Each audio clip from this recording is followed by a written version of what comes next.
नमस्कार, मैं शिव प्रकाश गुप्ता अपने YouTube channel SPJSG entertainment Bharat पर आप सभी दर्शकों का हार्दिक अभिनंदन करता हूं। हमारे दर्शकों, हमारे मित्रों, हमारे चाहने वाले सभी भाई बंधुओं को मैं बताना चाहता हूं कि आज का दिन बहुत ही शुभ है और आज पूर्णिमा है। और इस अवसर पर हमारे चैनल पे विश्व विख्यात ज्योतिष शास्त्री डॉक्टर चैतन्य कामले स्वामी डॉक्टर चैतन्य कामले स्वामी जी आ रहे हैं, हमारे चैनल पे आए हुए हैं। तो इनको कोटि कोटि नमन। चैतन्य सर नमस्कार। ओम हरिओम। आप सबको नमस्कार, बारंबार प्रणाम। ओम हरिओम।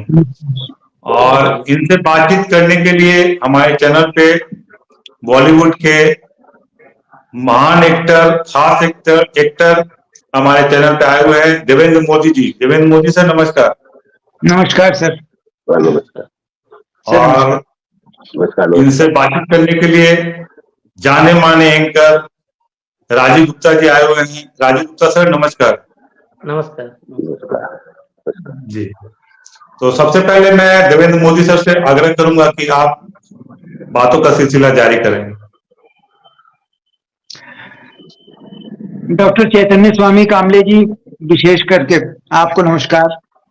अरे कोटि कोटि प्रणाम। जितने भी दर्शक हमारा ये SPJSG एंटरटेनमेंट भारत चैनल पर इंटरव्यू देख रहे हैं, सबको नमस्कार। डॉक्टर चैतन्य Swami ji, SPJSG entertainment Bharat channel पर आपका बहुत बहुत स्वागत। और हमारा सौभाग्य कि आज आपसे इस चैनल पे मुलाकात हो रही है। हम ये चाहेंगे कि दर्शकों को आप अपना एक छोटा सा परिचय दें। ओम हरिओम।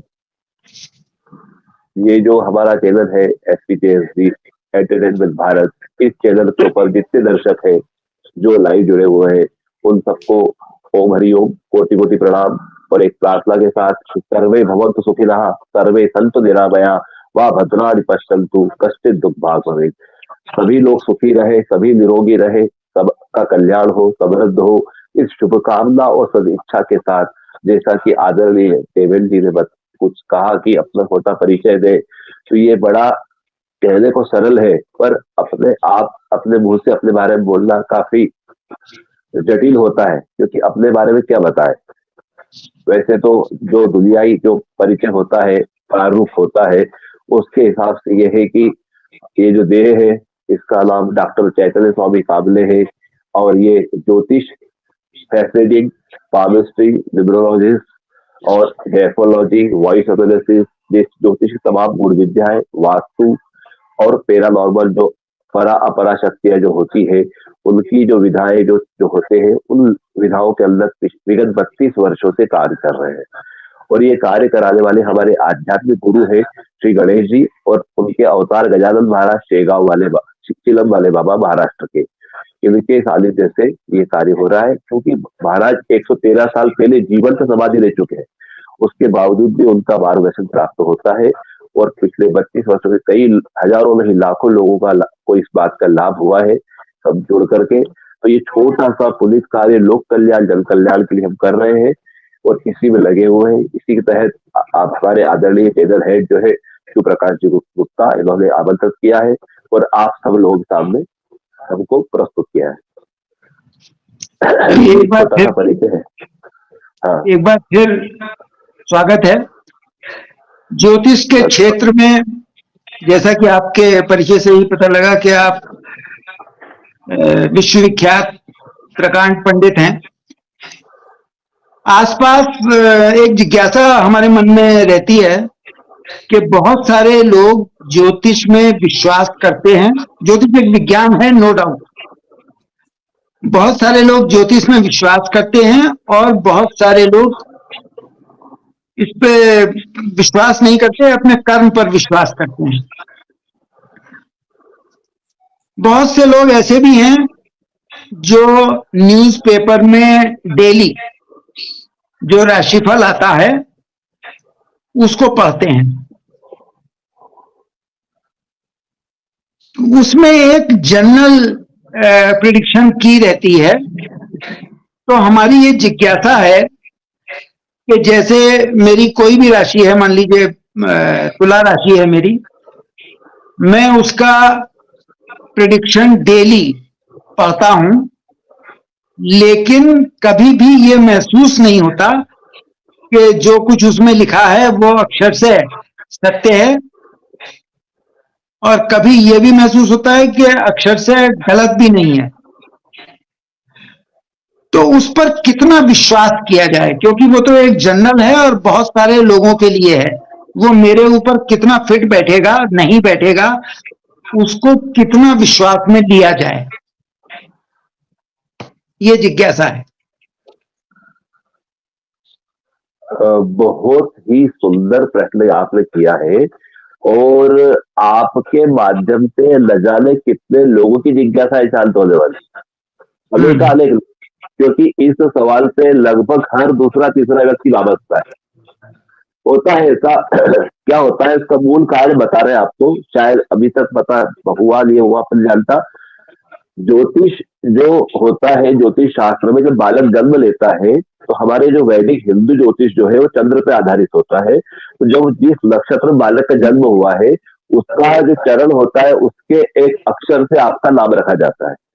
अब होता क्या है कि चंद्रमा 24 घंटे में जो है आपका राशि अपना एक नक्षत्र चलता है 24 घंटे में, 2.25 रोज में एक राशि पूरी कवर करता है।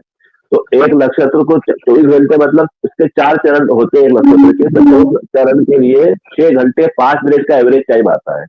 तो 6 घंटे 5 मिनट जितने बालक हुए उनका एक ही अक्षर आएंगे। अश्विनी नक्षत्र है तो चू चे चो ला, ये 4 अक्षर है। तो जो पहले 6 घंटे है वो चू अक्षर के हैं, फिर चे फिर चो फिर ला।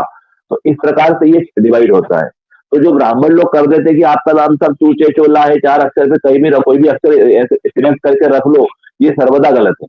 एक ही अक्षर आएगा, या चू आएगा या चो या चे या ला। तो जो 6 घंटे के अंदर जो आपका अक्षर आता है, सबसे पहली बात तो गलती यहाँ से शुरू होती है।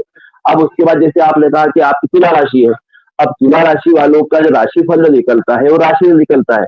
अब एक राशि में 2.25 नक्षत्र होते हैं। आपकी तुला राशि जो है चित्रा नक्षत्र भी इसमें आता है, हस्त भी आता है आपका, सॉरी चित्रा नक्षत्र भी आता है, आगे स्वाति भी आता है और विशाखा भी आता है। तो चित्रा के 2 चरण, स्वाति के 4 चरण और विशाखा के 3 चरण, टोटल 9 चरण होते हैं। अब अगर आपको आपका एक्यूरेट भविष्य फल देखना है, जानना है राशिफल, तो उसके लिए हमारा चैनल में बता देंगे 12 अक्षर का फलसफा। इसी विषय को लेके हमने सेगमेंट चालू करा है, 12 अक्षर का फलसफा। मतलब जो आपका अक्षर है पर्टिकुलर आपके जन्म के समय का, उस अक्षर को अगर आप नोटिस करेंगे तो आपका बराबर एक्यूरेट परिणाम निकलेगा 99%। तो अब आपका मान लो रा अक्षर है, तुला राशि का रा अक्षर है, तो रा अक्षर का जो गोचर में चंद्रमा जब रा अक्षर पे जो फल देगा वो एक दिन पहले भी हो सकता है, एक दिन बाद भी हो सकता है। अब राशिफल एवरेज निकाल के देते हैं तो कई बार हमको फल मिल जाता है, कई बार नहीं मिलता है। बोलते यात्रा का योग है तो आज पड़ा, आज यात्रा नहीं हुई कल हो गई। कोई पुराना मित्र मिलने वाला है तो आज मिला, कल नहीं मिला, ये 2 रोज बाद मिल रहा है। तो कई बार ऐसा लगता है कि कल पड़ा था, कल तो नहीं हुआ, आज हो गया, ऐसा क्यों हुआ? तो ये जो बार बार जो आगे पीछे सेगमेंट बन जाता है जैसा आपने कहा, तो ये राशि के फल के हिसाब से, अगर अक्षर के हिसाब से अगर आप देखेंगे तो तारा जो होता है, आपका जो नक्षत्र होता है उसका फल एक्यूरेट मिलता है, उसी दिन मिलता है, 99% मिलता है।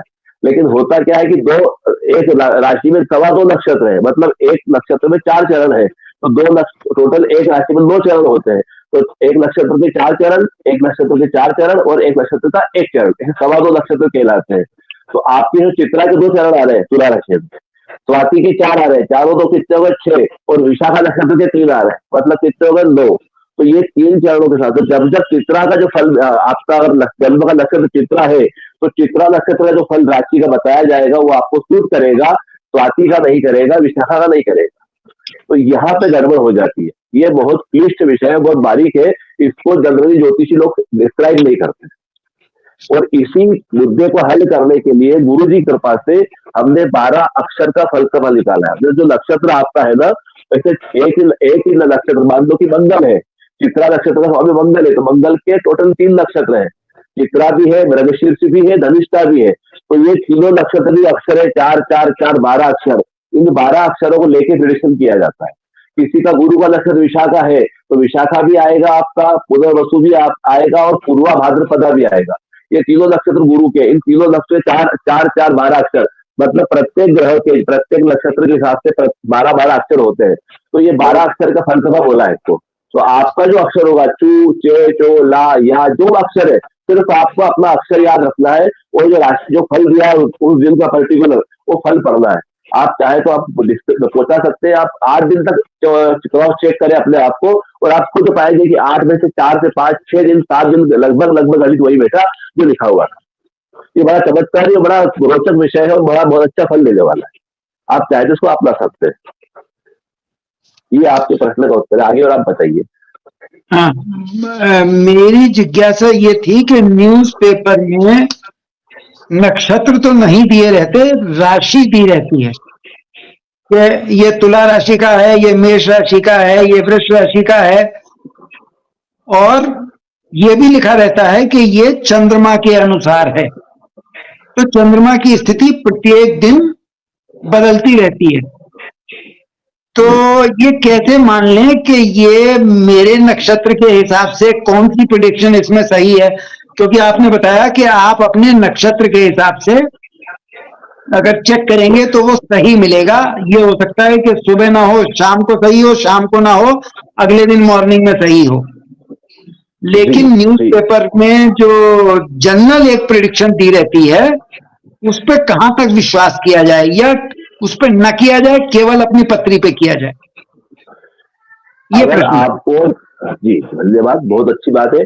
जो न्यूज़पेपर आप पढ़ते हैं उसमें जो आप राशिफल देख रहे हैं, अगर उसको चेक करना है तो आपको 2 दिन का टाइम लेके चलना पड़ेगा। 2 से 3 दिन का टाइम रहेगा। वो जो राशिफल लिखा है वो या तो आज होगा या कल होगा या 2 से 3 दिन में वो फलीभूत होगा। अच्छा। आप सोचो कि आज का आज हो जाए तो नहीं होने वाला। ये बिल्कुल सीधी बात है। और आज अगर आज का आज ही चाहिए तो नक्षत्र भी देखना पड़ेगा। ठीक है। इसी से मिलता जुलता गुरुजी एक प्रश्न और है। बोलिए।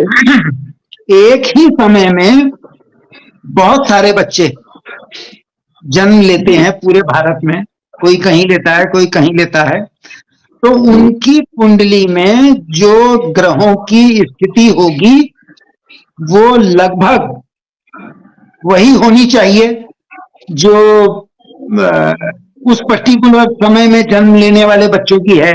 तो क्या सबका भविष्य फल एक जैसा होगा?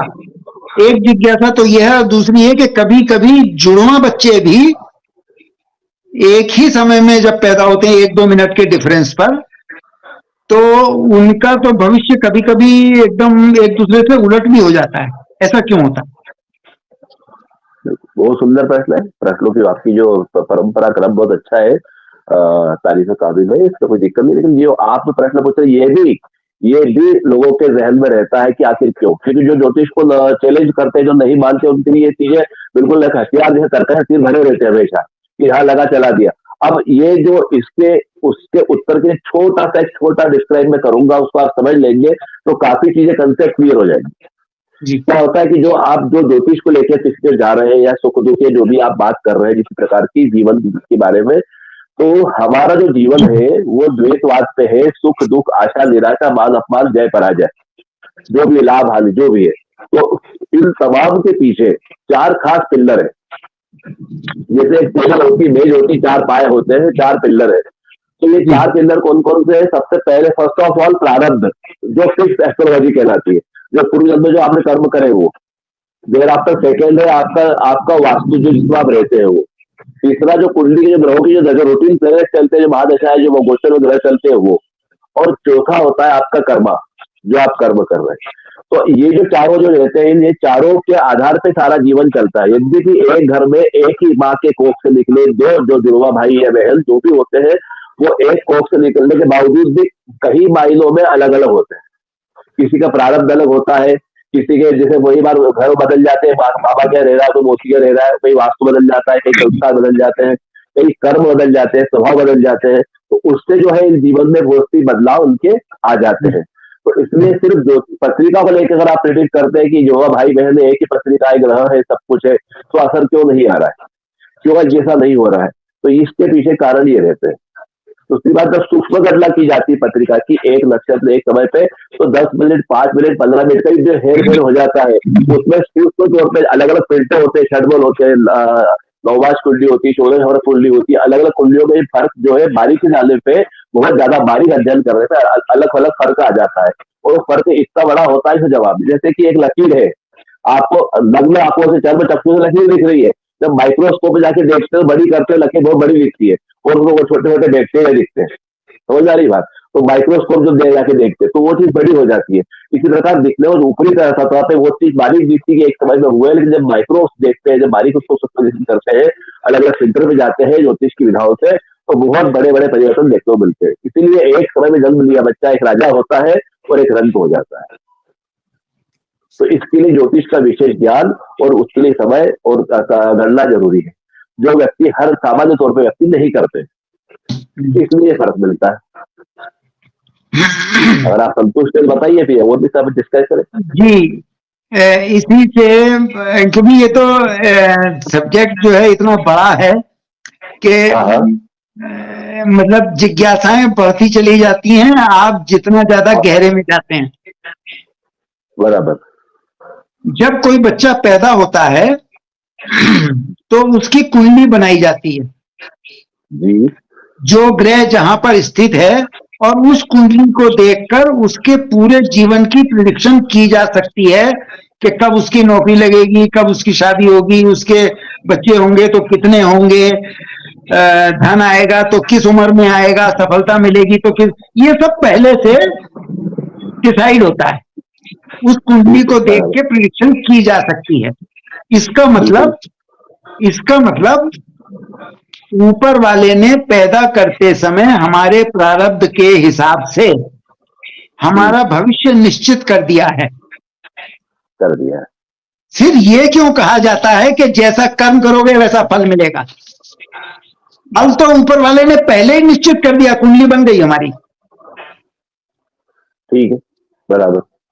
तो वो मतलब कर्म बड़ा या पूर्व में निर्धारित भाग्य बड़ा, आपकी राय में? कर्म और भाग्य दोनों ही एक, आप बोलते हैं सिक्के के दो पहलू है, एक के बिना एक अधूरा है। मान लो कि आपको लिख दिया है कि आपको फल खाने को मिलेगा, आम का फल खाने को मिलेगा, आप फिर बीज रोपोगे, झाड़ उगेगा और फल मिलेगा, तय हो गया। आपने समय आगे बीज बो भी दिया, झाड़ को पानी भी दिया, सब कुछ करा, उसको बाकायदा कराओ, बड़ा भी हुआ, पर चूंकि आपने उसमें कीटनाशक दवाई नहीं डाली, उसकी बराबर देख रेख नहीं करी, तो फल तो आए पर वो फल में कीड़े लगे हुआ है, या फल आधे आधे कच्चे आए, जैसे भी आए। तो फल मिलना भाग्य में था, मतलब फल किस प्रकार से प्राप्त होगा, कितने शुद्ध रूप से, कितने ज्यादा मात्रा में होगा, वो आपके कर्म में डिपेंड करता है। ईश्वर ने कहा है फल मिलेगा, फल तो मिल रहा है, बाकी कितना अच्छा और कितना समय, कितना व्यवस्थित मिलेगा, ये आपने कैसे कर्म करे उस फल को प्राप्ति के लिए, उस पर जो है निर्भर करता है। तो इसलिए ये तो नहीं बोल सकते कि आपका कर्म सिर्फ अकेला है या भाग्य अकेला, भाग्य लिखा हुआ मिल रहा है। यहाँ पर मैं थोड़ा सा टोकना चाहूंगा। हाँ, यहाँ पर थोड़ा सा टोकना चाहूंगा। जी जी जी। कहा यह जाता है कि मैं तो केवल करने वाला हूँ, करवाने वाला तो सब ऊपर वाला है। जी बिल्कुल, बहुत अच्छी बात है। यही कहा जाता है। तो क्या मैं मानूं कि अगर मैं चोरी करता हूं तो ऊपर वाले का आदेश है, मैं उसी हिसाब से काम कर रहा हूं जो मेरी पत्री में लिखा है? बिल्कुल सही बात है, आप बहुत अच्छी बात पूछते। बात थी इसमें एक बारीकी है। बारीकी क्या है कि जो आप कह रहे हैं कर्म करवाने ऊपर वाले का आदेश है, ये तो सही है, पर क्या हम ऊपर वाले के प्रति इतने समर्पित है कि हर परिस्थिति में उसके ऊपर निर्भर है? सबसे बड़ी बात क्या होता है, दोहरापन जीवन में आ गया है। व्यक्ति जब अपने मतलब की बात आती है ऊपर वाले को याद करता है, जब ऊपर अपना मतलब निकल जाता है तो खुद का पुरुषार्थ कहलाता है। कहीं कहीं खुद को करता करता मानता है ऊपर, जब उसका बस नहीं चलता है, जब हतोत्साहित हो जाता है, तब शरण में जाता है, भगवान आपको देखो क्या करना है, और जब उसके हाथ पांव चलते उसका बस चलता, तब तक तो राजा बन जाता है। तो ये जो द्वैतवाद है, ये जो आपका जो दोहरापन जो स्वभाव का है, वो है। गीता में कृष्ण ने क्या कहा, सर्वान धर्मान पंचाज बाबे के शरण में, सब कुछ भूल के मेरी शरण में आ जा। तो ईमानदारी से अगर आ जाएगा तो चोरी भी कर रहा हो तो तेरे को बचा लूंगा, तो पाप भी करके तेरी बुद्धि पलटने वाला मैं हूँ। और तू श्रद्धा के साथ पूरी समर्पण भावना से आ तो सही। तो यहाँ व्यक्ति पूरे समर्पण भाव से भी जाता है तो वो चीज भी संभव है, पर ये प्रत्यक्ष रूप से 90% जो 99% जगह पे फेल हो जाता है आदमी, वो पूरा समर्पण के साथ नहीं जा पाता है। जैसे एक कहानी थी कि साहब एक चोर को मिला, रास्ते साधु महात्मा मिले, बोले साहब चोरी करता हूँ, बोले क्या करूँ, बोले ठीक है तू सच बोलना चालू कर, सच बोलना चालू कर, तेरा सब काम हो जाए। राजा के घर चोरी करने चला गया, उन्होंने पूछा पहरेदार बोले कहाँ जा रहे हो, चोरी करने जा रहा हूँ, बोले पागल है चोरी कर, राजा के है क्या, तो जाके चोरी करके लेके चला भी गया।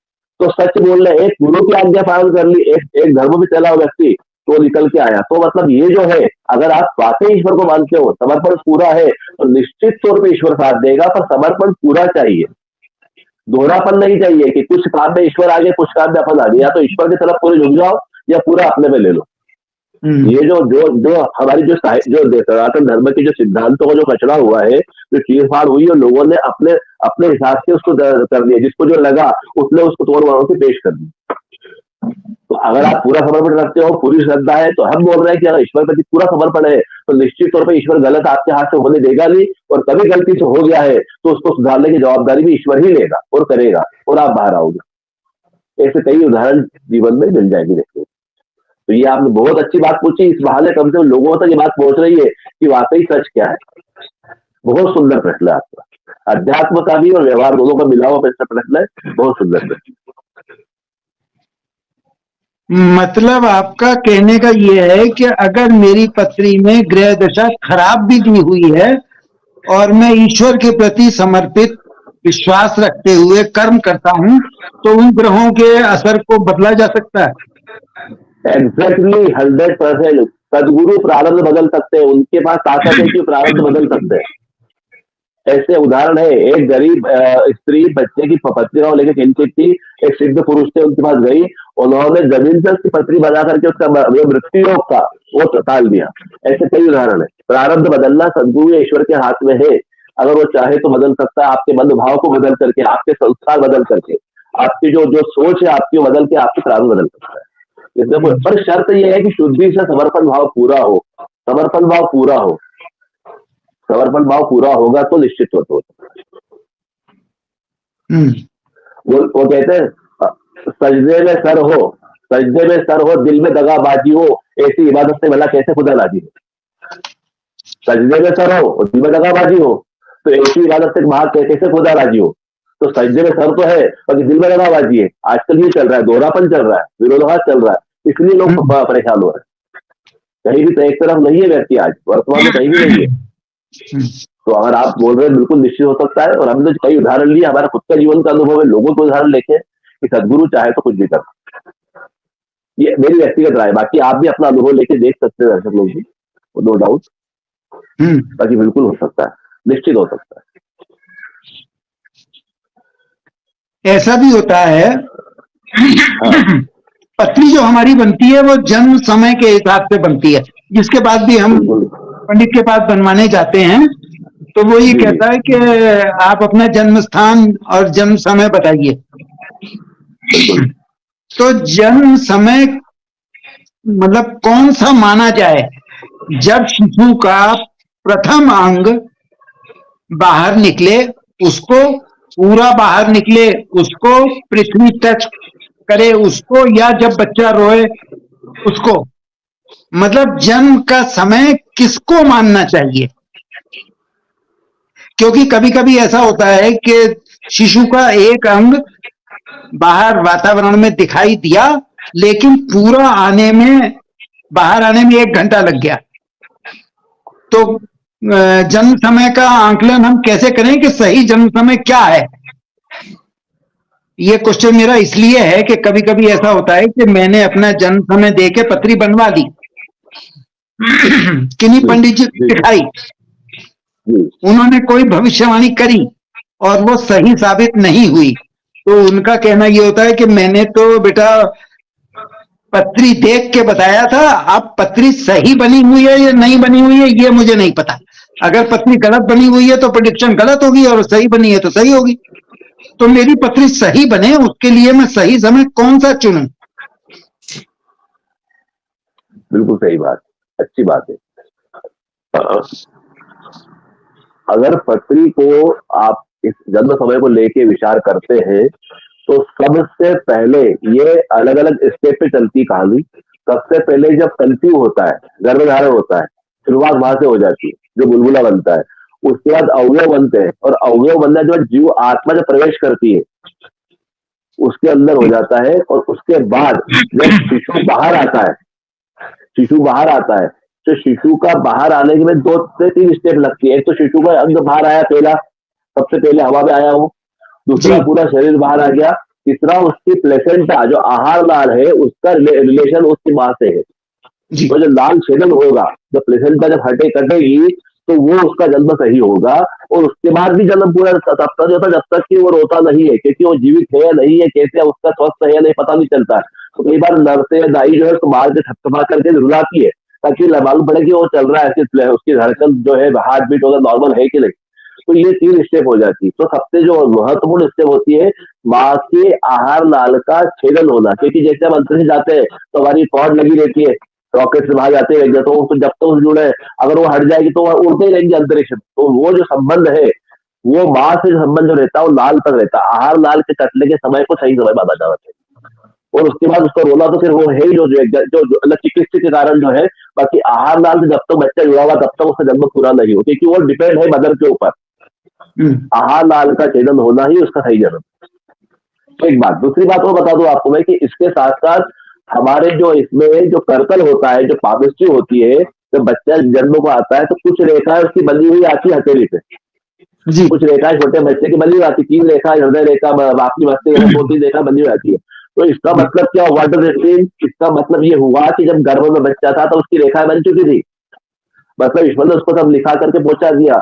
इसीलिए सामुद्रिक शास्त्र से ज्योतिष की विधा जुड़ी हुई है, और इसको क्रॉस चेक करके ही प्रिडिक्शन करना ज्यादा उत्तम होता है। लेकिन आज के दौर में क्या है कि कोई विशेषज्ञ बनने के चक्कर में व्यक्ति एक ही पत्रिका की तरफ जा रहा है, तो कोई सर्कल तरफ जा रहा है, दोनों को लेकर चल नहीं रहे।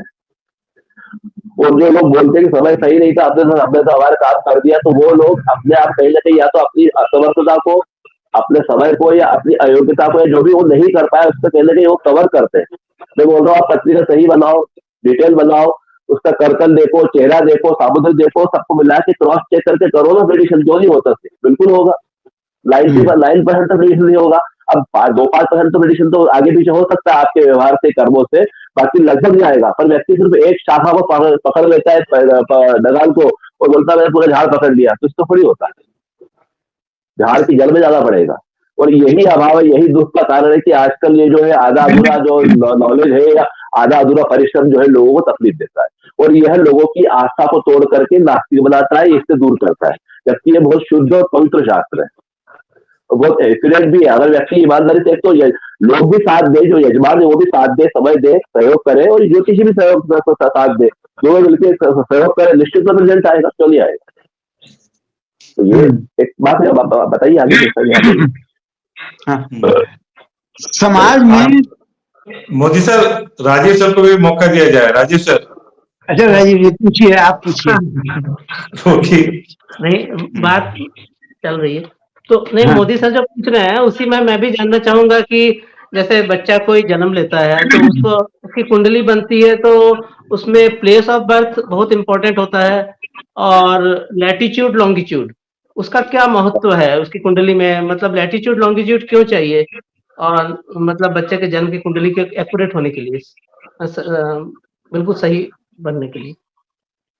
देखिए, लॉन्गिट्यूड लैटिट्यूड जो अक्षांश देशांश रेखाएं जो होती है वो एक्चुअल में एक मैप होता है, एक नक्शा होता है कि पृथ्वी के कौन से जगह पे आपका जन्म हुआ है, मतलब पृथ्वी के किस जगह पे आप अवतरित हुए हो, या आपका आपके माँ के घर से संबंध विच्छेद हुआ, आप स्वतंत्र व्यक्ति तो कब निकला आपका, मतलब आप स्वतंत्र कब हुए। तो वो जो पर्टिकुलर जगह है पृथ्वी की, उसके ग्रहों की रेस कितनी पड़ रही, किरणें कितनी पड़ रही, कितनी तिरछी पड़ रही है, सीधी पड़ रही है, उसमें क्या प्रभाव पड़ रहा है, उसके कारण वो अक्षांश और देशांश रेखाओं का महत्व है। जैसे आपने देखा उत्तरायण होता है, दक्षिणायन होता है, तो कभी गर्मी में छाव अलग गिरती है, ठंड में छाव अलग गिरती है।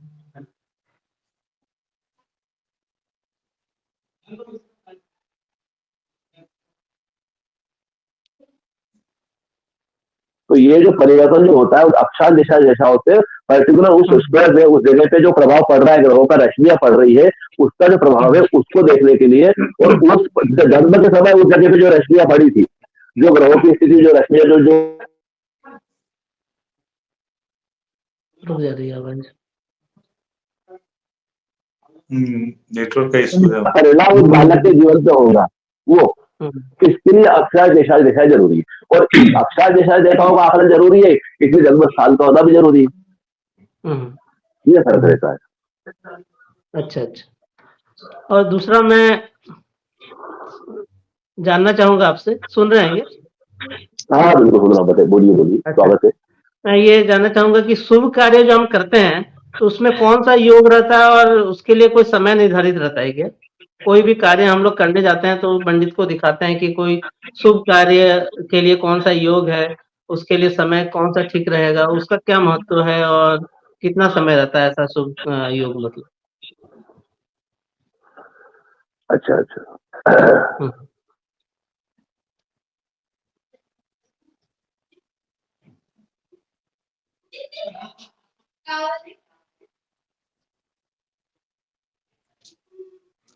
थोड़ा सा नेटवर्क इशू होने के कारण स्वामी जी डिस्कनेक्ट हो चुके हैं, और हम लोग एक छोटा सा ब्रेक ले लेते हैं और मिलते हैं ब्रेक के बाद। तब तक स्वामी जी भी ज्वाइन हमें कर लेंगे जी। तो मिलते हैं एक ब्रेक के बाद। मैं अमित चैटर्जी पश्चिम बंगाल में रहता हूं।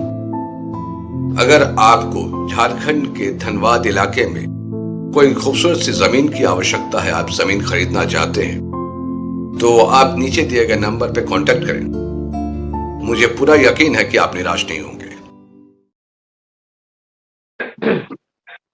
Welcome back my guest and my all viewers. अभी हमारे डॉक्टर चैतन्य स्वामी कामले जी ज्वाइन नहीं कर पाए हैं नेटवर्क इशू होने के कारण। कुछ हमारे दर्शकों के कमेंट भी आए हुए हैं, तो स्वामी जी का हम लोग इंतजार करना ही होगा, क्योंकि हो सकता है कि किन्हीं का सवाल का जवाब देने के लिए स्वामी जी का होना अनिवार्य है। तो बहुत सारे ऐसे, अभी हम लोग बात कर लेते हैं कि ज्योतिष शास्त्र आखिर है क्या। तो मोदी सर, आपकी नजर में ज्योतिष शास्त्र क्या है? आप इसको कहाँ तक मानते हैं कि कितना सच्चाई है? हमारे हमारे वेदों में कहा गया है, ये ज्योतिष एक स्तंभ है। मतलब इस पर एक पूरा वेद दिया हुआ है। उनमें कहा गया है कि ये एक विज्ञान है, लेकिन ज्योतिष पर विश्वास लोगों को क्यों नहीं होता है, या किसी किसी को बहुत होता है, जैसे मुझे तो बहुत ज्यादा है। मेरे जीवन की तो ऐसी ऐसी घटनाएं हैं जहां पर मुझे पहले से बता दिया गया कि इस तारीख को तुम्हारे साथ ये घटना होने वाली है, और वो हुई। तो जो लोग ज्योतिष वास्तव में जानते हैं और सही गणना करते हैं, वो उनकी प्रेडिक्शंस बहुत सही रहती हैं। लेकिन ज्यादातर समाज में जब धारणा पैसा कमाने की होती है, तो बहुत सारे ज्योतिषी ऐसे भी बैठे हैं जो अधकचरे ज्ञान के साथ मार्केट में आ जाते हैं, और जो उनकी भविष्यवाणियां जब गलत साबित होती हैं, लोगों के अनुभव उनके साथ गलत होते हैं, तो ज्योतिष पर से जनता का विश्वास हटने लगता है कि नहीं, ऐसा कुछ नहीं है, जैसा कर्म करोगे वैसा फल मिलेगा। राजू सर, आपका क्या विचार है? ज्योतिष शास्त्र कहाँ तक लोगों को यहाँ पे ज्योतिष पे विश्वास करना चाहिए, भविष्यवाणी पे विश्वास करना चाहिए? आपकी क्या राय है? नहीं, जैसे मोदी सर ने कहा, और मोदी सर ने जो प्रश्न किया था वो बिल्कुल सही था। भाग्य और कर्म, भाग्य और कर्म, अगर भाग्य में लिखा है और कर्म के, आप कर्म नहीं करेंगे और भाग्य सहारे बैठे रहेंगे तो आपको सक्सेस तो मिलना संभव नहीं है, क्योंकि कर्म तो करना पड़ेगा। तो इक्वली इम्पोर्टेंट है एस्ट्रोलॉजी का। लेकिन मोदी सर ने जैसे बताया कि जब वो अधपके ज्ञान वाले लोग आ जाते हैं, जो झूठे प्रेडिक्शन कर देते हैं, लोगों का विश्वास उड़ जाता है, तब एस्ट्रोलॉजी मतलब झूठा जैसा साबित हो जाता है उन लोगों के लिए। लेकिन एस्ट्रोलॉजी एक साइंस है और एक इम्पोर्टेंट सब्जेक्ट है, मतलब जिसपे स्टडी भी होती है ग्रह नक्षत्रों के बारे में। तो इसका एक इम्पोर्टेंट रोल है, और सही से जाना जाए तो बिल्कुल सही है ये। तारों नक्षत्रों के बारे में जो जैसे मंगल ग्रह हो गया और जुपिटर, नेपट्टून, क्या क्या प्लूटो, ये सब के बारे में तो भारत के वैज्ञानिकों ने मतलब ज्योतिष शास्त्र ने तो पहले ही बता दिया था। वैज्ञानिकों ने तो बाद में ढूंढा ऐसे मंगल ग्रह और ये सब वीनस सूरज जो है। तो इसका इम्पोर्टेंस है मतलब, लेकिन सही से करना है, वही बात। जी चलिए, 100 बार की एक बात, ज्योतिष शास्त्र एक विज्ञान है और अभी तक इस पे हमारे जो सरकार है पाठ्यक्रम में इसे शामिल नहीं किया गया, इसको उजागर नहीं किया गया, तो इसके कारण कुछ लोग मिथ्या मानते हैं और कुछ लोग इसे सत्य मानते हैं। चलिए, अभी हमारे जो कुछ दर्शक हैं वो पंडित जी से कुछ सवाल करना चाह रहे थे, तो राजीव गुप्ता सर वो सवाल को थोड़ा सा पढ़ा जाए और पंडित जी से जवाब लिया जाए। संगीत साहित्य मंच ने प्रश्न किया है, सर मेरा सिंह राशि है और हाथों में सूर्य रेखा है, इसके बारे में बताइए प्लीज। तो बताइए पंडित जी। सिंह राशि है मतलब कि सूर्य की राशि है, राशि स्वामी सूर्य है और सूर्य रेखा हाथों में है, मतलब कहीं ना कहीं सूर्य रेखा आपको सपोर्ट कर रही है। अब ये डिपेंड करता है कि और रेखा कितनी बड़ी है, कैसी है, कटी फटी है या सरल सीधी जा रही है, ये बहुत सी बातें रेखा को लेकर के। यदि रेखा सरल स्पष्ट है तो निश्चित तौर पे इनको यश कीर्ति और इनको इस क्षेत्र में मिलेगी, इनको धन भी मिलेगा, यश मान सम्मान मिलेगा और शासकीय प्रकार से सरकार तरफ से उनको पुरस्कार भी प्राप्त हो सकता है। ये रेखा सरल और स्पष्ट अच्छी है तो साथ ही सूर्य पर्वत भी जो उभरा हुआ होगा और उगली सूर्य की जो अनामिका है वो अच्छी होगी, बशर्ते वहां पे कोई ऐसा निशान ना हो क्रॉस का या तिल वगैरह वहां पे ना हो तो। अच्छा, तो मेरे ख्याल से संगीत साहित्य मंच आपको उत्तर मिल गया होगा, आप संतुष्ट होंगे इस उत्तर से। दूसरा प्रश्न है पंडित जी आपके लिए। प्रणाम सर, मैं हूँ अंकिता दुबे। अच्छा, प्रश्न नहीं है अभी। उनका प्रश्न है, ऋषिकेश महानामा सर का प्रश्न है, मेरा जन्म 11 जनवरी 1977 में हुआ, समय 11:06, दिन माघ मास में कृष्ण पक्ष राशि, कन्या शादी के 21। तो वो जानना चाहते हैं अपने बारे में। क्या कन्या राशि इनकी, क्या बता रहे हैं? हाँ, 11 जनवरी 1977 में इनका जन्म है, 11:06 पर, माघ मास के कृष्ण पक्ष में, राशि है कन्या, शादी के 21। इनके जो प्रॉब्लम है, मेरे टेलीफोनिकली बात हुई कि इनका वैवाहिक जीवन कैसा रहेगा। इन्होंने जन्म स्थान नहीं दिया है, जन्म स्थान नहीं दिया है, पर इनका 11 फरवरी है, 11 जनवरी 11 जनवरी है, 11 जनवरी है, 11 जनवरी है।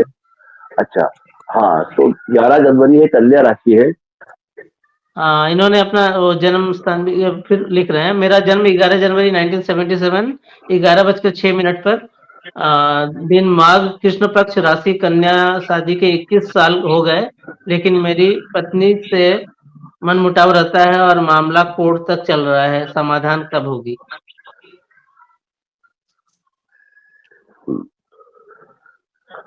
कन्या राशि है ये, कन्या राशि वालों के लिए अभी जो समय चल रहा है वर्तमान में, जो 20 साल तुम जो हो चुका है, गुजर चुका है, मुझे वर्तमान जो समय चल रहा है कन्या राशि वालों के लिए, कन्या राशि और मीन राशि, कन्या राशि में जो है अभी केतु चल रहे हैं, मीन राशि में राहु चल रहे हैं, तो ये जो समय है ये आपका एक घाव दो टुकड़े करने वाला है। मतलब ये जो जिस साल प्रतीक्षा रखते किसी मामले को लेकर के, ये 18 महीने के अंदर इनका जो संबंध विच्छेद होना है, जो उनको अलग होने की इच्छा है, वो इनके जो मनोरथ है इस समय पूरे होने के योग है। अभी इनका जो है राहु केतु के कारण इनके जीवन में बदलाव आने वाला है। और जब ये, अच्छा दूसरी बात है कि जब इनका जो गोचर में जो ग्रह गुरु चल रहा है मेष राशि का, इनके जन्म के समय भी गुरु मेष राशि का ही था, मेष राशि का था, तो वही गुरु अभी गोचर में भी आने वाला है। अप्रैल के बाद से वृषभ में गुरु आ जाएगा, तो और ज्यादा प्रबल इस योग बन जाएंगे और ये जो भी इनको जो पीड़ा है उससे मुक्त हो जाएंगे। आने वाले अप्रैल मई के बाद इनके योग और प्रबल होने वाले हैं। अच्छा, ठीक है। अगला प्रश्न आता है मानव सबको, उनको उत्तर मिल गया होगा। दूसरा प्रश्न फिर संगीत साहित्य मंच का है। सर मेरा, अच्छा इसका तो उत्तर आपने दे दिया सर, मेरा सिंह राशि था, हाथ में सूर्य रेखा, इसका उत्तर आपने दे दिया। अगला प्रश्न, अच्छा, अभी आपने शुभ मुहूर्त का पूछा था, शायद वो कलेक्शन हाँ चला गया उसका तो वो बात उसका हो नहीं उत्तर पाई। दीजिए। हाँ मैं पूछा था शुभ कार्य में कौन सा योग होता है और ये कितना समय तक रहता है, ऐसा इसका क्या महत्व है? हाँ, एक घड़ी आदि में पुनी आद, तुलसी समझ साधु की कटे कोटि अपराध। एक घड़ी आदि में पुनी आद, एक घड़ी मतलब 24 मिनट, आधी घड़ी मतलब 12 मिनट, आदि में पुनी आद मतलब 6 मिनट। तो इसमें एक दोनों चीज आ गई है, एक तो संगत का असर बताया और 6 मिनट का भी कितना महत्व ये बताया गया है। तो मुहूर्त हुँ, जो होते हैं, मुहूर्त वैसे कई प्रकार के होते हैं। पंचांग जो हुँ, होता है 5 अंग से मिलकर बना होता है। पंचांग के 5 पार्ट होते हैं, तिथि, हाँ, योग, नक्षत्र, करण, वार। हुँ, तो इसमें कौन सा वार शुभ होगा, कौन सी तिथि शुभ होगी, कौन सा योग शुभ होगा, कौन सा करण शुभ होगा, इस पांचों में जितने जितने ज्यादा प्लस होते जाएंगे, जितने ज्यादा हुँ, शुभता प्लस होगी। जैसे मान लो 2 शुभ आ गए, 3 शुभ आ हुँ, गए, 4 आ गए, 5 जब 5 शुभ आ जाए तो बहुत बेस्ट मुहूर्त है। 4 आ जाए तो थोड़ा कम है, 3 आ जाए तो और कम है, 2 आ जाए तो और कम है, 1 आ जाए तो और कम है। इसके आधार पर मुहूर्त निकाले जाते हैं। इसलिए अगर आप सोचो कि शुभ मुहूर्त कौन सा है, तो चौघड़िया से भी शुभ मुहूर्त निकलता है। जो जो दोस्त की चौघड़ी होते हैं तो रात के दिन के। उसके अलावा आपका ओरा मुहूर्त होता है, चंद्र जो एक घंटे का होता है। फिर चंद्रमा की जो राशि नक्षत्र में आता है उसकी योग अलग बनते हैं, उसका अलग मुहूर्त होता है। तो मुहूर्त का विषय बहुत व्यापक है। इसलिए अच्छा, आप जो है सबसे बढ़िया मुहूर्त है ब्रह्म मुहूर्त है, सुबह सूर्योदय की बात करें 2 घंटे के अंदर होता है। इस समय आप कर सकते हैं जो साधारण के लिए। दूसरा आपका अभिजीत मुहूर्त, दिन का मध्याह्न काल 11:30 से 12:30 का बीच का समय। उसके हुँ, बाद हुँ, जो मुहूर्त होता है गोधूली बेला, शाम को जो सूर्यास्त होता है, गाय घर आती तब एक, और एक महाभिषेक काल होता है रात को 12, 12:30 से लेके 1 के बीच का। ये 3-4 मुहूर्त जो है बहुत ज्यादा होते हैं, जिसको आप दिन में कर सकते हो। और वैसे 3.5 मुहूर्त है, अक्षय तृतीया है, चैत्र शुद्ध प्रतिपदा, गुड़ी पड़वा है, दशहरा है। ये जो मुहूर्त है, या जो वसंत पंचमी है, ये जो मुहूर्त है, ये बिना देखे बिना सोचे भी व्यक्ति इसको कोई छोटा जो या कोई काम करना हो कर सकता है।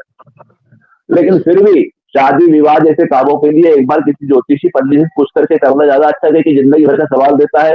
उपनयन संस्कार है, शादी है, ताकि यह सवाल पड़ा कि उसके मुहूर्त में कर रहे हो और कहीं कोई अलग अड़चन आ गई, ग्रहों की बाधा आ गई, तो फिर जीवन हुँ। पूरा वापस खराब हो जाता है। बाकी अच्छा सर्व इसी बात छोटे को मोटे लेके मैं कामों के पूछना लिए मुहूर्त। चाहूँगा हाँ, हाँ, तो इसी बात को लेके मैं पूछना चाहूँगा जो अम, लड़के-लड़की की शादी होती है तो उसमें गुण देखा जाता है, तो गुण का इसमें क्या महत्व है? और गुण क्यों देखा जाता है? हाँ, गुण के अंदर क्या होता है, जैसे आपके गण कौन सा है, योनि कौन सी है ना? ये जो अलग अलग जो अष्टक और जो गुण मिलते हैं, तो इसमें क्या होता है, ये जीवन के अलग अलग एस्पेक्ट को शो करते हैं। योनि हुँ, से हुँ, आपकी जो है लैंगिक इच्छाएं कैसी होंगी, गण से आपका स्वभाव कैसा होगा। इस प्रकार से अलग अलग प्रकार से कि आपका ससुराल संबंध कैसा रहेगा, पत्नी संबंध कैसा रहेगा, धार्मिक भावना दोनों कैसी है, दोनों की काम भावनाएं कैसी है, दोनों की स्टेमिना कैसा है ग्रहों के हिसाब से, दोनों का प्रकृति कैसी है, ये सब देखने के लिए गुण मिलाए जाते हैं कि आप दोनों को कितना मैच कर रहे हो। मालूम पड़ा कि एक एक बहुत अच्छा है, एक कम है, तो कहीं ना कहीं उनका जो है तालमेल बिगड़ जाएगा, तो दिक्कत जाएगी। और हुँ, वैसे हुँ। भी कहा जाता है कि रात मतलब को 10 से लेकर सुबह। लड़का-लड़की दोनों का हाँ, गुण समान होना चाहिए। जैसे मान लीजिए किसी का 11 गुण मिल रहा है, किसी का 18 है तो 11 मिल रहा है, 10 मिल रहा है तो नहीं हो पाएगा बस। नहीं, 36 गुण टोटल होते हैं। 36 में समझो 18 मिलना ही चाहिए। 18 मिलना 18 ही मिलना चाहिए। चाहिए। 18 हुँ, से हुँ। ऊपर हो तो बहुत अच्छी बात है, मगर 18 एटलीस्ट चाहिए। लेकिन हुँ, किसी हुँ। को 11 मिल रहा है, 12 मिल रहा है, 14 मिल रहा है, तो भी लोग शादी करते हैं। बाकी होता क्या है, फिर वो उठापटक खटपट थोड़ी बहुत रहती है, थोड़े हुँ, मतभेद हुँ। रहते हैं, थोड़ा असंतोष जीवन में बना रहता है।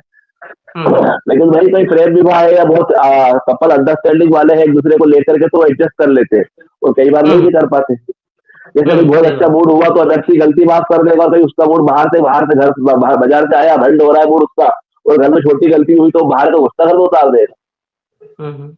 अब घर में उतार दिया, घर वाले बोले हमने क्या करा, हमने कोई गलती करी, अपने नाराज क्यों हो रहे हो? बच्चे हो क्या बताए बाहर का गुस्सा।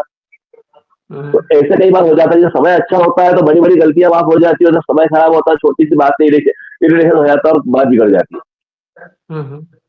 और तो कभी तो ऐसा इसमें भी होता है ना जो लव मैरिज हो जाता है जिसमें कोई मतलब कुंडली की कोई बात नहीं आती है, लड़का-लड़की पसंद करके अपने मर्ज़ी से कर लेते हैं। तो उस समय क्या होता है फिर? नहीं, उस समय ऐसा होता है कि जब लव मैरिज कर हुँ, लेते हैं तो वो लोग मेंटली प्रिपेयर रहते हैं कि अपने अपने हाथ से ये चीज सिलेक्ट करिए। अब अच्छी हुँ, है हुँ, बुरी इसके लिए जवाबदार हम खुद ही है। वो किसी को बोल हुँ, नहीं सकते कि भैया आपने करवा दिया, आपकी बात रखने के लिए हमने शादी कर ली। हुँ, मतलब जो भी कुछ आपने लिया है, खुद ने अपने मन से निर्णय लिया है, तो you have to pay it, you have to suffer, you have to enjoy. जो भी ये करना हुँ, आपको ही करना है। तो इसलिए वो हुँ, मेंटली प्रिपेयर रहते हैं उस चीज के लिए। दांत भी अपने, होठ भी अपने, किससे शिकायत करें? सही बात। तो वो चीजें रहती है इनके साथ में, इसलिए वो लोग एडजस्ट कर लेते हैं। और सबसे बड़ा फलसफा यह है कि रात को 10 से लेकर सुबह 8 की दोस्ती अगर पति पत्नी की अच्छी है तो जीवन में ज्यादा तनाव नहीं आता, और 10 से 8 की दोस्ती बिगड़ी कि जीवन पूरा धीरे धीरे खराब होने लग जाता है। मतलब आपका दैहिक सुख, लैंगिक सुख अगर एक दूसरे को अच्छा हो रहा है तो आप चाहे कितने ही बुरे हो, कई बार देखना कोई शराबी कबाबी पति है, बहुत मार रहा है पीट रहा है, बाकी फिर भी औरत छोड़ के जा नहीं रही क्योंकि उसके 4-4 बच्चे हो रहे हैं, बाकी वो सब बाकी कामों में भले कहीं फेल है, बाकी एक चीज उसको दे रहा है जिसके कारण बाकी सब चीज एडजस्ट कर रही है औरत। उसकी 4-4 शादी है, बाहर भी जा रहा है, बाहर भी कर रहा है, फिर भी सहन कर रही है क्योंकि उसको कहीं ना कहीं लगाव है। तो ये बहुत बड़ा अगर नेकेड ट्रूथ है जो व्यक्ति समझ नहीं पाता, ये जहाँ बिगड़ता है, जहाँ सेक्सुअल लाइफ बिगड़ती है, वहां परिवारों में दरार आना चालू हो जाती है। वो लेकिन कोई बता नहीं सकता, एक्सप्रेस नहीं कर पाता, इसलिए बहाने लेते कि इसका कारण उसका कारण, ये हो गया वो हो गया, बाकी होता वही है। जब संतुष्ट नहीं होगा तो व्यक्ति कहीं और दिखेगा, कहीं और ट्राई करेगा, कहीं और सुख खोजेगा, वो सुख खोजेगा तो जो पार्टनर उसको तकलीफ हो जाएगी।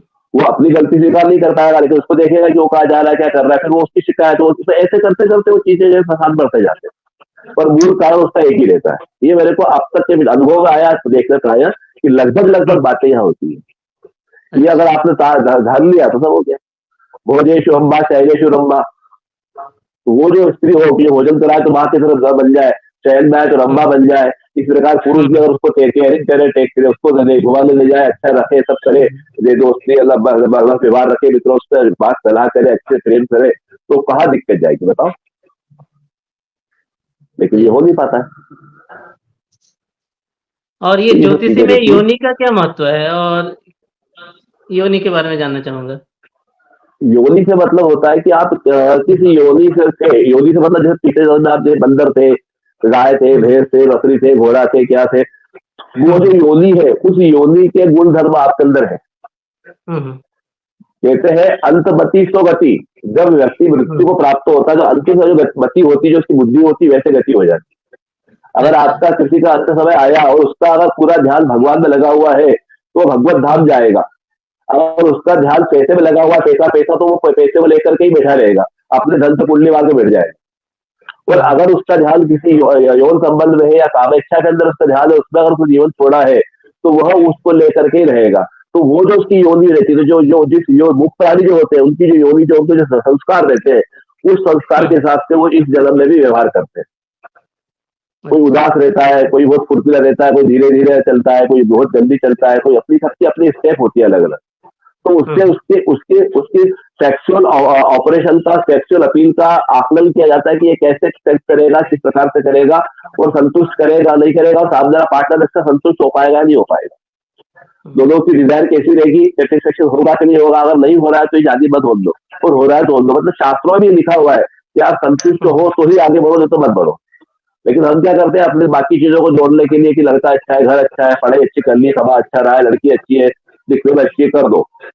तो करने में कर तो देते हैं, बाकी में बाद में फिर पूरा परिवार डिस्टर्ब हो जाता है। इसलिए योनि का बहुत ज्यादा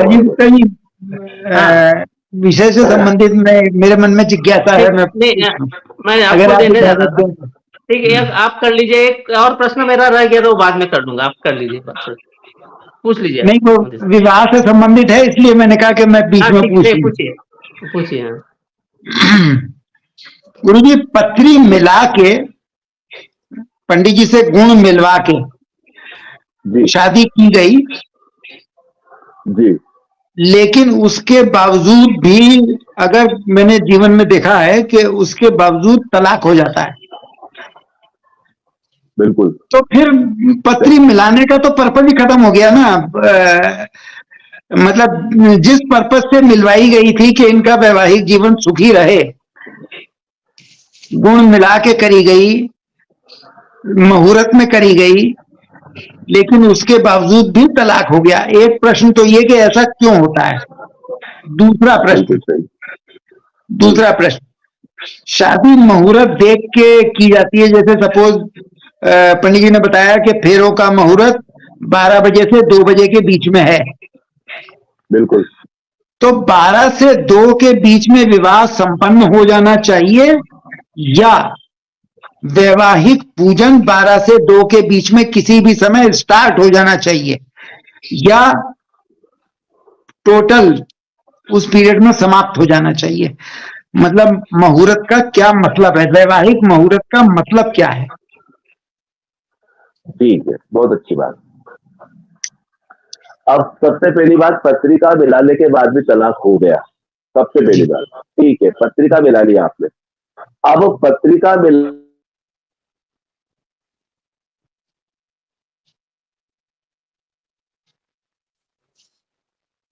नेटवर्क इशू। नेटवर्क इशू है।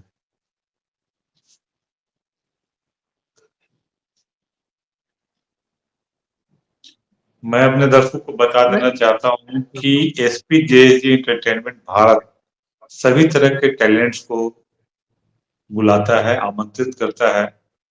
अगर आप में भी किसी तरह की प्रतिभा है तो आप हमारे चैनल पे डायरेक्ट कांटेक्ट करें ओम प्रकाश गुप्ता जी से। इनका नंबर है कर गए 8210-325-178, 8210-325-178। इस नंबर पे आप कांटेक्ट करें और अपना अपॉइंटमेंट लें। हमारा जो शो है 1 घंटे का होता है और यहाँ पे नेता, अभिनेता, डॉक्टर,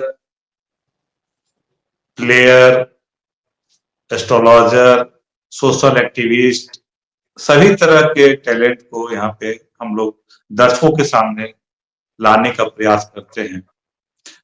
तो आप लोग सादर आमंत्रित हैं और अपना अपॉइंटमेंट बुक करें। हमारे यहाँ किसी भी तरह का कोई चार्ज नहीं दिया जाता है, तो आप लोग निसंकोच फोन करें और हमसे संपर्क करें।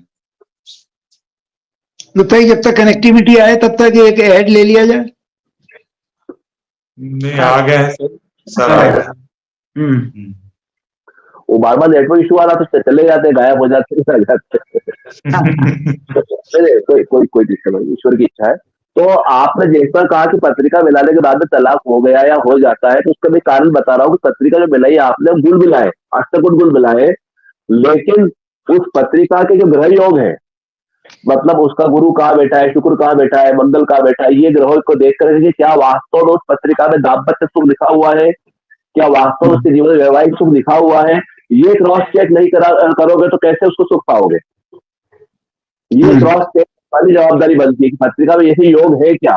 तो हमारे पास पत्रिकाएं आती है मिलाने के लिए, तो गुण मिलाने के साथ साथ हम ये भी चीज देखते हैं कि उन लोगों का वैवाहिक जीवन कितना सुखी रहेगा या नहीं रहेगा, उसके पहले ही परिकल्पना उनको दे दी जाती है कि आपके जीवन में इस प्रकार से रहेगा, यह संतोष रहेगा, यह संतोष रहेगा।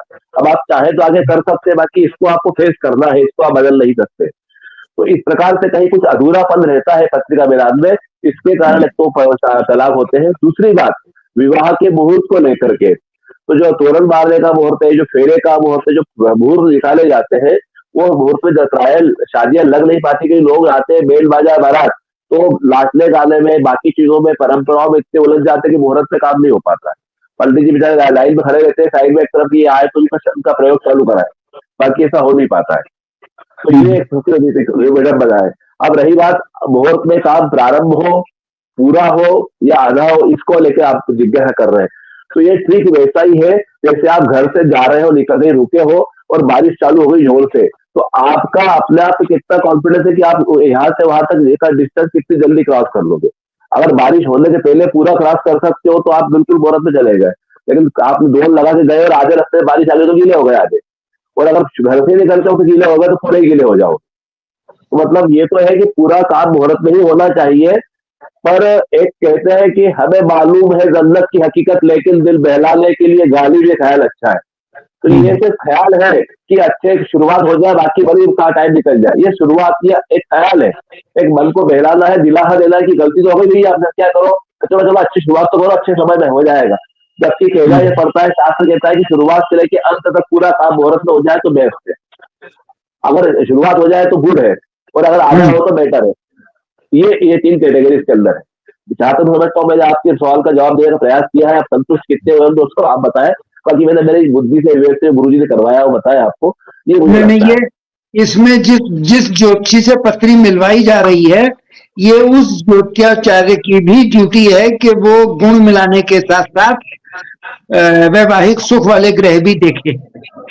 एग्जैक्टली देयर यू आर, यही बोल रहा हूं मैं कि ये होना चाहिए। और हम तो करतल देखते हैं, चेहरा देखते हैं, लिबरवाली देखते हैं, पत्रिका देखते हैं, कम से कम 5 से 6 एस्पेक्ट देख करके उसको बोलते कि ये जाओ, और देख के उनको लेटेस्ट में बताते कि ये जीवन इतना इस परसेंट यहाँ पे रहेगा, ये स्वभाव रहेगा, यहाँ पे ये गलतियां होंगी, इसको आपको अगर संभाल सकते हो तो आगे बढ़ो, वरना छोड़ दो, ताकि कल से ये नहीं हो कि शिकायत का दौर रहे कि साहब ये ऐसा कर रही है, वो ऐसा कर रहा है। क्योंकि दोनों की सच्चाई तो मालूम है, पत्रिका मालूम है, नेचर मालूम है, सब कुछ पता है, उसके बाद भी गलतियां क्यों हो रही।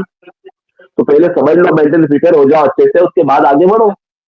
पर जनरली ज्योतिषी इतने होते नहीं है हर तरफ, मतलब रुझान रखने वाले या दखल रखने वाले, या बताते नहीं है, या लोग पूछते नहीं है। कहीं ना कहीं सबकी गलती, कुछ ज्योतिषी की भी है, कुछ यजमान की भी है, कुछ परिस्थितियां है, कुछ उनका प्रारब्ध है कि भैया लगना और अलग होना ही प्रारब्ध है, तो कोई क्या करे, ये भी चीज है। तो किसी एक को ब्लेम देना है, किसी एक पे कुछ चीज डालना तो शायद न्यायोचित नहीं होगा मेरे हिसाब से। सभी का मिला जुला असर है। तो ये आवाज आ रही है, मेरी आवाज आ रही है? जी आ रही, बोलिए, आप बोलिए। हाँ, तो ये कितना सही है कि होई है सोही जो राम रचि राखा। अगर वही सब होना है तो फिर हम गली गली कन्या के लिए वर क्यों ढूंढते फिरते हैं? समय पे वर अपने आप आ जाएगा, ऐसा क्यों नहीं होता फिर? बिल्कुल सही बात, बहुत सही बात पूछी आपने। वही आपका जो चीजों में अध्यात्म भी आता है, स्पिरिचुअल लाइफ भी आती है, और बहुत अच्छा होना भी चाहिए। क्योंकि उम्र के पड़ाव पे आकर के व्यक्ति अध्यात्म जाता ही जाता है, कहीं से भी घूम फिर के आता है तो व्यक्ति अपने स्थान पहुंचता है। हमारी एक पंच लाइन है कि जब सब तय है तो क्यों भय है, जब सब तय है तो क्यों भय है। तो ये भय जो है, ये भय जो कराता है वो सबसे बड़ी बात होती है। भय जो है सबसे बड़ा शत्रु होता है। व्यक्ति अपने भय के चलते, अपनी असुरक्षा के चलते ये सारे काम करता है, जबकि वाकई वही होना है जो भगवान ने रच रखा है। इसीलिए शायद ज्योतिष के पास जाकर के गुण मिला करके मुहूर्त निकालने के बाद में रिजल्ट वही आता है जो आधा होता है। और बात होती के साथ जो पत्रिका मिला ली। तब तो गुरु जी ज्योतिष पर जो लोग विश्वास नहीं करते हैं वो भी अपनी जगह सही हैं, और जो करते हैं वो तो अपने आप को सही मानते ही हैं। देखा ये गया है जी कि हमारे भारत में तो ये मुहूर्त वगैरह की बात की जाती है, ज्योतिष ज्योतिषाचार्य से जन्म पत्री मिलवाई जाती है, लेकिन विदेशों में जो देश ज्यादा विकसित हैं वहां तो न मुहूर्त पूछा जाता है और न ज्योतिष पे इतने ज्यादा लोग विश्वास करते हैं, वहां कर्म पर विश्वास करते हैं। बिल्कुल सही है। तो फिर वही आता है कि कर्म बड़ा या भाग्य बड़ा। अब तो मतलब भारत में जो हिंदू धर्म में ज्यादा मान्यताएं हैं पत्री मिलवाने की और मुहूर्त निकलवाने की, वो यमनों में भी नहीं है, मुसलमानों में भी बहुत ज्यादा मुहूर्त नहीं देखा जाता, विदेशों में भी नहीं देखा जाता। जहां तक मैं समझता हूँ जापान इतना विकसित देश है, वहां भी मुहूर्त देख के बात नहीं होती। तो जब बिना मुहूर्त के भी काम चल सकता है, बगैर पत्री दिखाए काम चल सकता है, तो आप ये कहेंगे कि हाँ केवल अपने कर्म पर विश्वास करो, प्रारब्ध की बातें छोड़ दो। इस पर आपका क्या विचार है? बिल्कुल बिल्कुल बिल्कुल। देखिए ऐसा है, जैसे हम जब ड्राइव करते हैं, लॉन्ग वे में जो ड्राइव करते जाते हैं, तो कहीं जगह लिखा रहता गति अवरोध है, कहीं लिखा रहता अंधा मोड़ है, समझना, या कहीं दुर्घटना होने वाला क्षेत्र है। तो ये अगर वो लिखते क्यों है कि आपको एक मौका दिया है, सावधान हो जाओ। अगर आप हो जाते हो तो सो फार तो गुड है, और अगर आप उसको अवॉइड करते हो, नजरअंदाज करते हो, तो संभव तो आपके साथ कुछ दुर्घटना घट सकती है। तो ठीक ऐसे ही ज्योतिष होता है। ज्योतिष का मतलब है कि जो होना वो तो होना है, उसमें कोई दो राय नहीं, पर कुछ संभावनाएं वो व्यक्त कर देते हैं कि ये ग्रहों की स्थिति ऐसी है कि ये संभावना बनती है। अगर आप अपने आप को बदल सकते हो, अगर आप इसको एडजस्ट करके थोड़ा स्वभाव बदल के समय निकाल सकते हो, तो संभव तो आपकी गाड़ी अच्छी चल सकती है। तो ये प्रकार से होने वाली आशंकाओं को कम करने के लिए और टालने के लिए ज्योतिष एक जो आईने का काम करता है, एक जो बोलते हैं जो रोड पे जो लगे रहते हैं दुर्घटना से बचाने के संकेत, उसका काम करता है। इसलिए ज्योतिष को हम गलत नहीं बोल सकते, वो उसका काम कर रहा है, और उस पर फुल डिपेंड होना ये गलत है। बोला एक सिक्के के दो पहलू है, कर्म भी अपनी जगह पे है, ज्योतिष भी अपनी जगह पे। कर्म करना ही करना है, पर ज्योतिष हमको आईना लिखा संकेत देता है कि आप ये करोगे तो ये हो जाएगा, पर करना पड़ेगा आपको। आप बोलो कि मैं सहवास नहीं करूँ, बच्चे पैदा करूँ, तो वह संभव ही नहीं होगा। बोले कर्म करना पड़ेगा, भगवान लिखा है लड़का होगा, वो लड़का होगा कब? जब आप कुछ करोगे तब। आप करोगे, लड़का कहाँ से होगा? और वो कुंती वाला तो काम है नहीं कि कर्ण को सूर्य को बुला लिया, देवता को बुला लिया, अपने इच्छा पूरी कर ली। आज के युग में कोई इतना तपस्वी तो है नहीं। तो ये जो चीज है, कर्म के साथ साथ भाग्य, इसलिए कि भैया कर्म आपको करना है, लेकिन सही समय पे सही मुहूर्त में अगर आप प्रवास करते हो, सही तरीके से करते हो, निश्चित तौर पर बालक आपकी गोद में आ जाएगा। और अगर बालक गोद में नहीं आया, मतलब कहीं ना कहीं कुछ मिस हुआ है, कहीं कुछ चूके है, समय चुका है, तारीख चुकी है, मुहूर्त चुका है, कुछ तरीका चुका है, इसलिए वो गड़बड़ हुई है, वरना वो तो होना था। तो ये है मेरा कहना है कि कर्म और भाग्य दोनों एक सिक्के के दो पहलू है। किसी एक को लेकर के किसी एक को नजरअंदाज नहीं कर सकते। वो अन्याय होगा दोनों के साथ। दोनों को लेकर चलने में ही समझदारी, उसी में जीवन सफल है। मतलब अगर मैं कर्म करता हूं और केवल कर्म पर विश्वास करता हूं, तो क्या मैं मान लूं कि ज्योतिष मेरे लिए बेकार है? या अगर मैं कर्म करने को तैयार हूं तो ज्योतिष मेरे लिए कहां तक सहायक हो सकता है? यस, कर्म मतलब करने को अगर आप तैयार है, हाँ, तो ज्योतिष मेरे लिए कहां तक सहायक हो सकता है? और क्या कर्म, मेरा कर्म, मेरा ज्ञान, मेरा पुरुषार्थ मेरे भाग्य की सीमाएं निश्चित कर सकता है, या भाग्य जो मेरा प्रारब्ध लिखा हुआ है उसको संकुचित करके एक अच्छे रास्ते पर मुझे ले जा सकता है? हाँ, जो कर्म जो है आप कर रहे हैं, ज्योतिष ये सहायता करेगा कि किस दिशा में करना है, किस फोर्स से करना है, किस तरीके से करना है, कब करना है, कैसे करना है, जिससे कि आपका कर्म एक्यूरेट लग जाए, गोल आपका प्राप्त हो जाए, आप उसको प्राप्त कर लो। ये दिशा निर्देश देने के लिए ज्योतिष काम करेगा। और कर्म इसलिए रहेगा कि वो जो दिशा निर्देश मिले उसके मुताबिक आप अप्लाई कर सको, चीज को, फोर्स को लगा सको सही डायरेक्शन में, सही समय पे। समय निकल जाएगा, उसके बाद अगर आप कोई काम करते हो या दिशा चूक जाती है या फोर्स आपको बराबर नहीं लगता है, तो आपको सफलता मिलने में संदेह रहता है। जैसे कि मुंबई जैसे शहर में कोई गांव के दो लोग चले गए, उन्होंने भैया जाके देखा तो बोले गए बिल्डिंग बहुत बड़ी, घर ले चलो उसको, वो धक्का लगाने लग गए। पसीना आया, उन्होंने कपड़े उतार के रख दिए और धक्का लगाते रहे, इतने दो चोर आए, कपड़े उठा के चले गए। तो वो दोनों बातें करते, जो धक्का लगाते कितनी दूर आ गए, कपड़े पीछे रह गए अपने यार।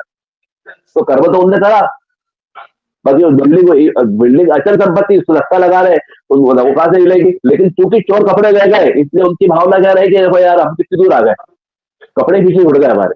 तो कई बार ऐसा भी हो जाता है, अच्छा खासा पढ़ा लिखा आदमी भी कुछ गलतियां ऐसी कर बैठता है, अज्ञानतावश या समयवश, कि वो भटक जाता है और समय बर्बाद हो जाता है, ऊर्जा बर्बाद हो जाती है।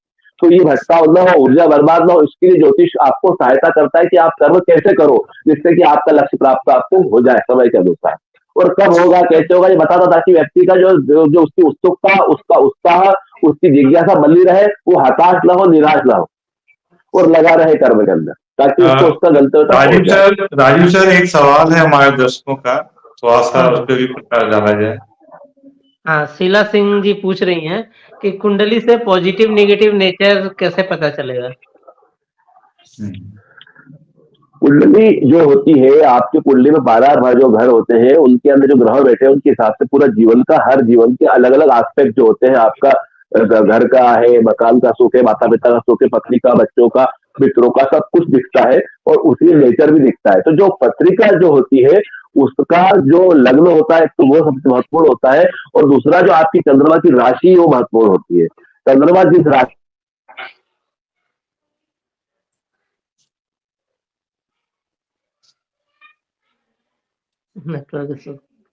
नेटवर्क इशू है और समय की भी समाप्ति हो चुकी है। तो इसलिए जो है वो जो राहु बैठा है या केतु है या मंगल है, शनि है, तो कोई अगर अच्छा ग्रह बैठा है तो आपका सात्विकता रहेगी, कोई पापी ग्रह बैठा है तो आपके उसमें नेगेटिव एनर्जी ज्यादा रहेगी, कोई क्रूर ग्रह बैठा है तो नेगेटिव एनर्जी रहेगी। तो ग्रहों के स्वभाव के हिसाब से पॉजिटिव नेगेटिव एनर्जी आपके स्वभाव में, आपके जीवन में दिखने को आएगी। और उसका जो संपर्क जिस भाव से होगा, घर से होगा तो घर में नेगेटिव एनर्जी होगी, ऑफिस से ऑफिस में होगी, दोस्त के साथ तो दोस्त को नेगेटिव मिल जाएंगे, संतान को संतान नेगेटिव होगी, या माता पिता होंगे, ससुराल होगा। जिस घर से रिलेशन उसका होगा वहां आपको नेगेटिव एनर्जी फेस करना पड़ेगी और उसका असर पूरे जीवन पे अलग अलग जगह पे अलग अलग प्रकार से पड़ेगा। इसके लिए कुंडली दिखाना जरूरी है। व्यक्तियों के ऊपर अगर आप कुंडली दिखाते हैं तो बहुत कुछ चीजें क्लियर हो जाती है। ये एक एवरेज बात सबके लिए बताई जा रही है, किसको कितना लागू होगा डिपेंड करता है उनके पर्टिकुलर पर्सनल कुंडली और ग्रहों की स्थिति से। और कुछ पूछिए। ऐसा है आपको उसका उत्तर मिल गया होगा शीला मैडम हाँ। जी। तो जी किसी और पंडित जी, दर्शक का कोई प्रश्न हो हाँ, तो डालिए। मैं कुछ पूछना चाहता हूँ। पंडित जी, जी अगर पूछिए आपसे साहब। कोई संपर्क करना चाहे तो कैसे कर सकता है? डायरेक्ट आपसे कैसे बातचीत होगी? हमसे संपर्क करना हो तो एक तो हमारा नंबर है, व्हाट्सएप नंबर, उससे आप व्हाट्सएप कर सकते हैं। आपका क्या कि जनरली पूजा और अनुष्ठान के कारण बहुत कम बात हो पाती है, टाइम बहुत कम मिलता है, कि व्हाट्सएप डाल देंगे तो व्हाट्सएप पढ़ के आपको आपके प्रश्न का उत्तर मिल जाएगा, और उसमें सारी डिटेल आपको क्या जानना चाहते हैं, कैसे कर सकते हैं, क्या औपचारिकता है, क्या उसके न्यौछाव राशि है, जो भी कुछ उसका होता है वो सब डिटेल मिल जाएगा। प्लस हमारा चैनल भी है, मानो या न मानो विचित्र विचित्र किंतु सत्य, इसमें भी बहुत सी वीडियोज है, बहुत सी बातें हैं, उस पे आके भी आप कमेंट कर सकते हैं। व्हाट्सएप नंबर हमारा है 9303691134। ये नंबर व्हाट्सएप नंबर है, चैतन्य स्वामी काबले, इंदौर MP। इसका व्हाट्सएप करके आपकी जो भी जानकारी, जो समस्या है वो आप डाल सकते हैं, और निश्चित तौर पे हम प्रयास करेंगे कि आपका अच्छा अच्छा समाधान आपको कर सके और आप संतुष्ट हो सके। जी पंडित जी, कहा जाता है कि सिर्फ कुंडली देख करके ही प्रिडिक्शन नहीं होता है, उसमें जी अंक विज्ञान का भी होना बहुत जरूरी है, फिर हस्त विज्ञान का भी होना बहुत जरूरी है, सामुद्रिक जी ज्ञान का भी होना बहुत जरूरी है, वास्तु का भी जी ज्ञान होना बहुत जरूरी है। तो जी सभी विधाओं को एक साथ मिलाकर के प्रेडिक्शन किया जाए तो कुछ न कुछ हम लोग ट्रू प्रेडिक्शन कर पाएंगे, जैसे हमारे जो ज्योतिष शास्त्र है। तो इस पे आपको क्या कहना है? निश्चित तौर पे ये आपने बहुत अच्छी बात कही है, और गुरुजी हमसे विगत 32 सालों से यही सब करवा रहे हैं। सारे को मिला के जब कोई व्यक्ति बहुत जटिल समस्या लेके आता है, जैसे मान लो संतान नहीं हो रही है, या लड़का नहीं हो रहा है, या शादी नहीं हो रही है, कुछ बहुत जटिल समस्या आती है, तो ऐसा जब सभी के लिए होता है, जब बहुत ज्यादा परेशान व्यक्ति होता है, तो इन सब चीजों का निचोड़ निकाल के सबको क्रॉस चेक करके ही रिजल्ट निकाला जाता है कि क्या कारण है। कारण पता करने के बाद निवारण आसान हो जाता है, और फिर व्यक्ति को निवारण हो ही जाता है, उसकी मनोकामना पूरी हो जाती है। और उसके लिए धैर्य भी लगता है, समय भी लगता है, और अर्थ भी लगता है, कि सभी का निर्णय निकालना इतना आसान नहीं होता। पत्रिका बनाना पड़ती है, इनको वास्तु देखना पड़ता है, उनकी न्यूमरोलॉजी, उनकी ग्रेफोलॉजी, उनकी वॉइस, उनका चेहरा, उनकी पामिस्ट्री, सब, और सामुद्रिक शास्त्र गुरुजी करवाते हैं हमसे।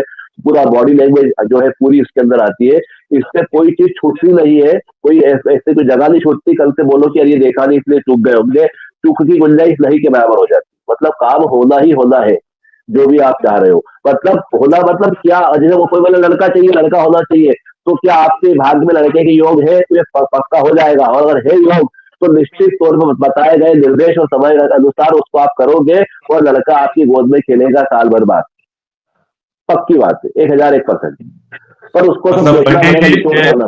हमारे कामले साहब ने कहा कि बच्चा अगर लड़का ही होना है, सिर्फ किसी को लड़की लड़की हुए जा रहा है लड़के के चाव में, तो एक या दो बार में ही बच्चा ही है, लड़का ही होना है, तो इसका भी उपाय पंडित जी के पास है, हमारे डॉक्टर कामले साहब के पास है, चैतन्य स्वामी कामले जी के पास।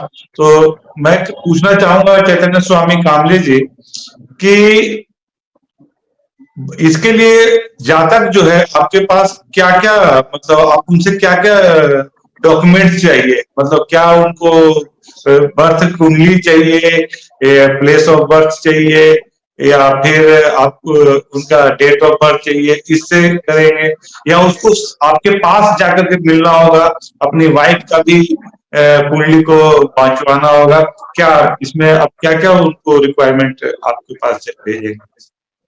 जब ऐसे कोई केस आ जाते हैं तो पैसे फाइल हमारे पास आती है, तो हम क्या है, हमारे लेवल पे ही सारा काम करते हैं।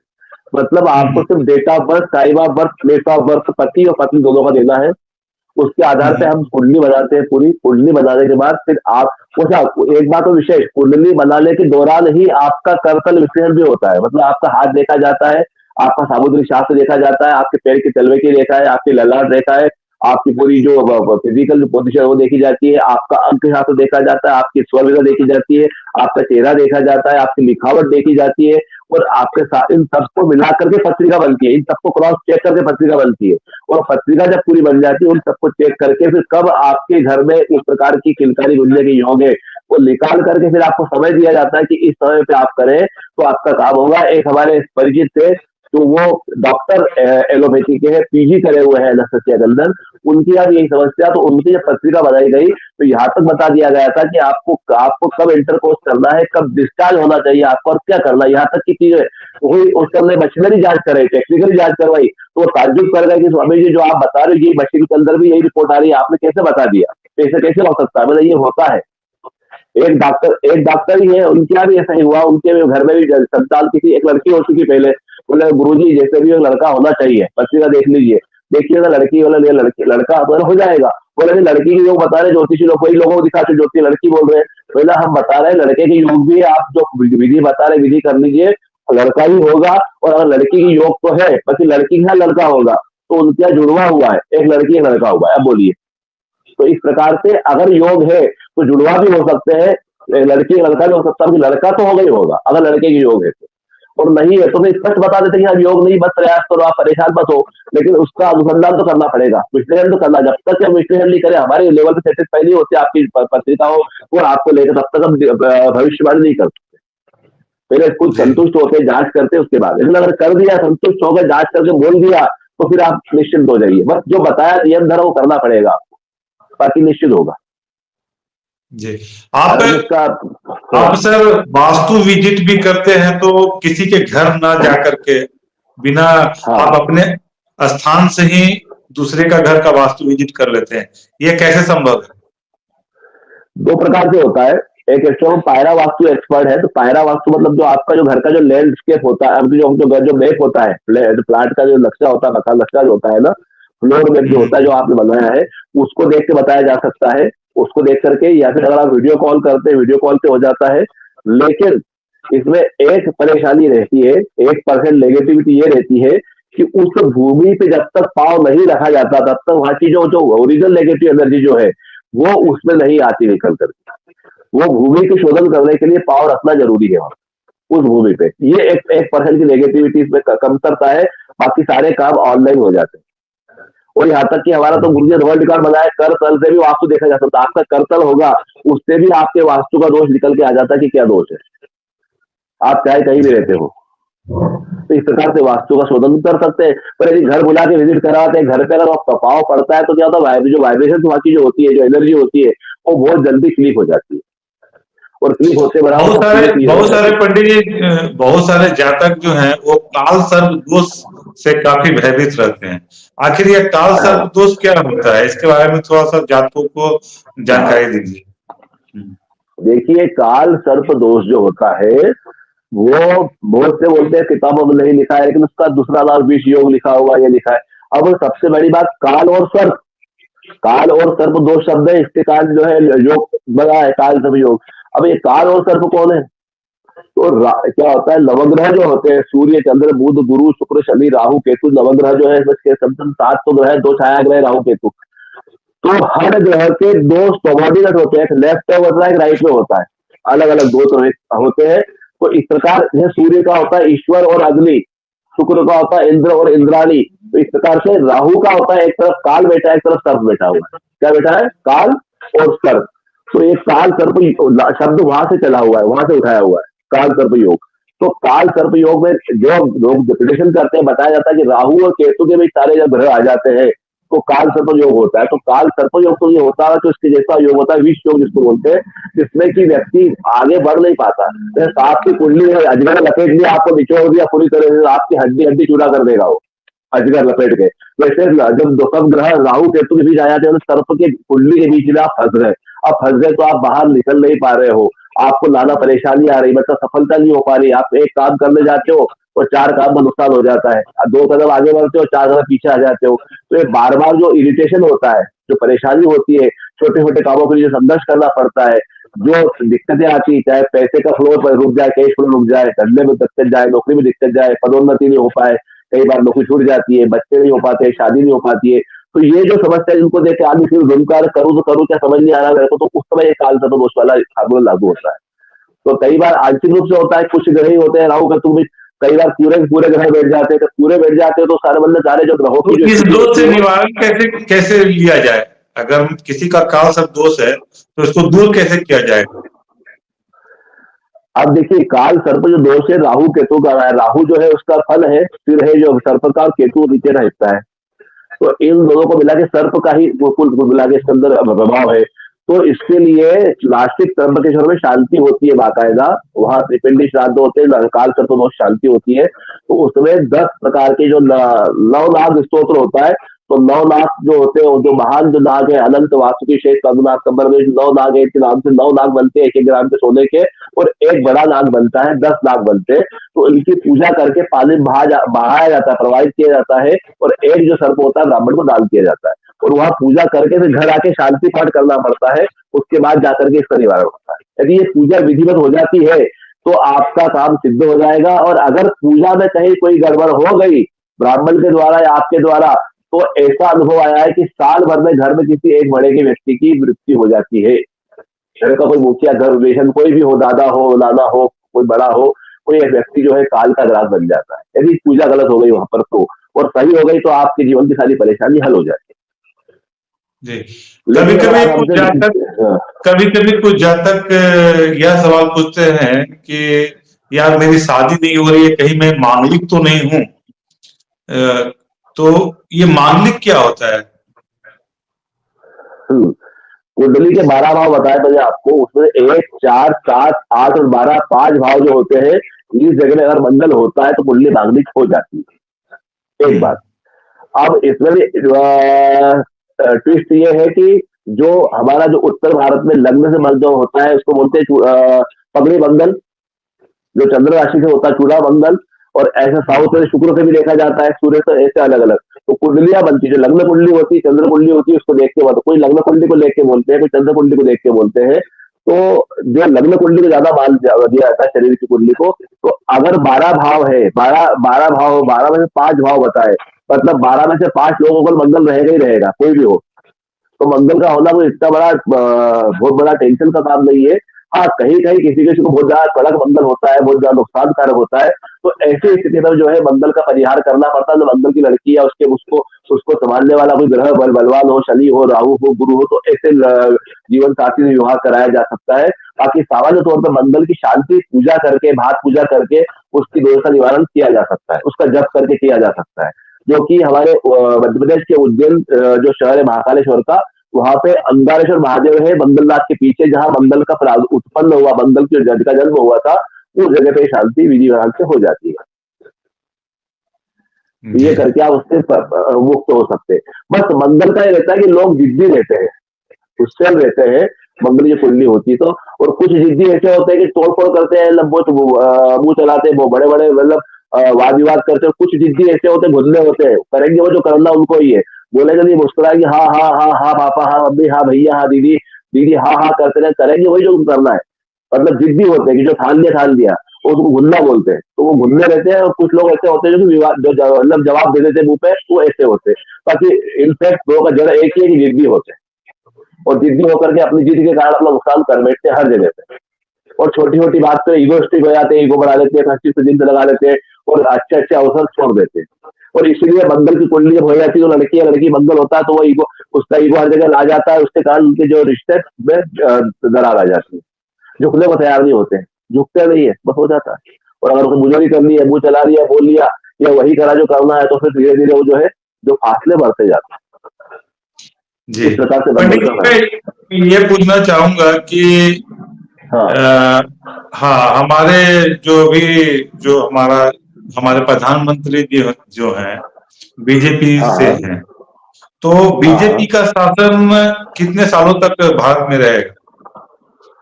अभी जो कुंडली भारत में बीजेपी अभी अपने विधानसभा चुनाव की भविष्यवाणी की थी एमपी, छत्तीसगढ़, राजस्थान टाइम पे, तो एमपी का 1/3 कहा था, 160 प्लस कहा था, गुरमीत कहलो आया था, वो आया भी सही। तो अभी उस समय में रिसेंटली बीजेपी कुंडली देखी थी, तो अभी जो कुंडली की जो ग्रह के हिसाब से उनकी ग्रह दशा अच्छी चल रही है, तो आने वाले कम से कम 10 साल तक तो बीजेपी का भी राज और चलना चाहिए, कम से कम। बाकी तो आगे जो चलेगा 10 साल तक तो है, 10 साल तक चलना ही चलना है। हाँ 10 साल तक तो भाई मतलब कैसे भी करके कुछ भी बाय हुक और कुक इट डजंट मैटर कैसे ही हो। मोदी सर बस कुछ होना पूछना चाहिए। चाहेंगे? मोदी सर। नहीं, समय भी हो रहा है और मैं ये चाहूंगा कि जिन दर्शकों ने पंडित जी का नंबर नोट न किया हो तो मैं एक बार नंबर रिपीट कर देता हूं, जी नोट कर लें। 9303691134 नोट कर लीजिए और व्हाट्सएप से अपना क्वेश्चन आप से पूछ सकते हैं। फिर कोई शंका समाधान की बात आएगी तो आप डायरेक्ट बात कर सकते हैं। आज तो पंडित जी हमारे साथ चैनल पर अवेलेबल हैं, लेकिन इसके बाद भी अगर आप चाहें तो इस नंबर पे फोन करके पूछ सकते हैं। जी समापन की ओर अगर मैं चलूं, पंडित जी को प्रॉब्लम सॉल्वर कहा गया है और लगभग हाँ। 25 साल का एक्सपीरियंस है हाँ। ज्योतिष शास्त्र में, और आप लोग इनसे पूरी तरह से लाभान्वित हो। इनसे डायरेक्ट कांटेक्ट करें और मैं कोशिश करूंगा कि वीक में या मंथ में 2 से 3 बार पंडित जी को अपने चैनल पे बुलाऊं। आज तो सिर्फ इनका इंट्रोडक्शन हुआ है और नेक्स्ट बार से सिर्फ और सिर्फ आपके सवालों के ये जवाब देंगे। आप अपनी कुंडली के बारे में अपना date of birth, place of birth, time of birth इनको भेजेंगे और ये सिर्फ और सिर्फ आपके सवालों के जवाब देंगे। तो राजू सर आप कुछ कहना चाहेंगे? मैं ये चाहूंगा कि हमने आपसे कई तरीके के प्रश्न किए। कोशिश थी कि ज्यादातर दर्शकों को उन प्रश्नों से जो भी आप उत्तर दें लाभ मिले, तो उस सारे प्रश्नों को ध्यान में रखते हुए आप एक अपनी समराइज टिप्पणी क्या करना चाहेंगे और दर्शकों को क्या सलाह देना चाहेंगे जिससे वो अपने जीवन में सुखी रहें? बहुत बढ़िया, बहुत सुंदर, बहुत सुंदर। आपने नवनीत निकाल लिया, मक्खन निकाल लिया, इसको बोलते हैं। आपने ऐसा पूछा, प्रश्न पूछा है कि इसका ये जो जवाब दिया जाएगा, अगर इस जवाब को कोई सिंसियरली अप्लाई करता है लाइफ में, सिंसियरली अगर अप्लाई करता है तो उससे किसी ज्योतिषी की, किसी ग्रह की, किसी प्रकार की पूजा की आवश्यकता नहीं पड़ेगी। आपके कर्म भाग्य सारे जो है धीरे धीरे धीरे धीरे आपके पक्ष में हो जाएंगे। यह हमारा दावा है जी। अगर आपने ईमानदारी से इसको अप्लाई कर लिया तो यही सबसे बड़ा कमरी, इसका सारांश बोलो, नवनीत बोलो, मक्खन बोलो, जो भी कुछ सार ये है कि मैंने आपको 4 बताए थे पिल्लर, आपके प्रारब्ध, वास्तु, कुंडली और कर्म बताए थे। तो कर्म जो है आपके, उसको लेकर के आप सेंसिटिव हो जाते हैं क्योंकि कर्म एक ऐसा है जो आपके हाथ में है। न कुंडली के घर बदल सकते हो, न वास्तु आपको कुछ छेड़ सकते हो, न प्रारब्ध में जा सकते हो, वो सब चीजें बहुत दूर की है। पर कर्म ऐसा है बोलते पॉकेट में रखने वाला, मतलब इजी कैरिंग, कहीं भी लेके जा सकते हो, हैंडल कर सकते हो। कर्म आपका अपना है, वो जो है सबसे बड़ा आपको सहायता करता है। तो बस एक ही है कि लोगों से वो व्यवहार करो जो आपको अपने लिए चाहिए।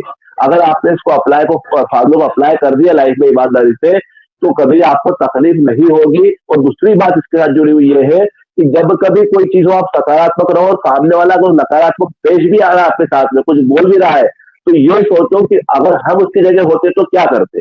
पर इतना सोच लो तो आपका सारा जो मेंटल जो आपकी जो जितने भी जो दृष्टिकोण है पूरा बदल जाएगा और धीरे धीरे धीरे धीरे आपके जीवन से सारे जो बोलते हैं जो कड़वाहट निकल जाएगी। क्यों कि हमारे गुरुजी ने 3 शब्द बताए गए हैं जिसके कारण जीवन में तकलीफें होती है व्यक्ति को। वो है पहला कर्जा, दूसरी हत्या और तीसरा बेर। तो किसी की कर्जा हो, किसी की हत्या, किसी का बेर तो जाने अनजाने हो जाता है, वही तकलीफ देता है। तो इसलिए आप ईश्वर से प्रार्थना करो कि प्रभु सबको सुखी रखे, सबका कल्याण करे और मुझसे कोई भूल हो तो मुझे क्षमा करे।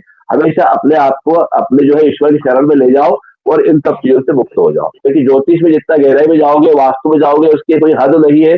प्याज के छिलके जितने चाहे निकाल लो, आखिरी में डंडा ही मिलेगा आपको। तो ये सबसे बड़ा कर्म है, अगर ये कर सको तो सबसे बढ़िया। क्योंकि गालिब ने भी कहा है कि कुछ इस तरह जिंदगी को आशा कर लिया मैंने, मांग ली माफी, किसी ने किसी को माफ कर दिया। एक सवाल राजीव सर पूछना चाह रहे थे। राजीव सर,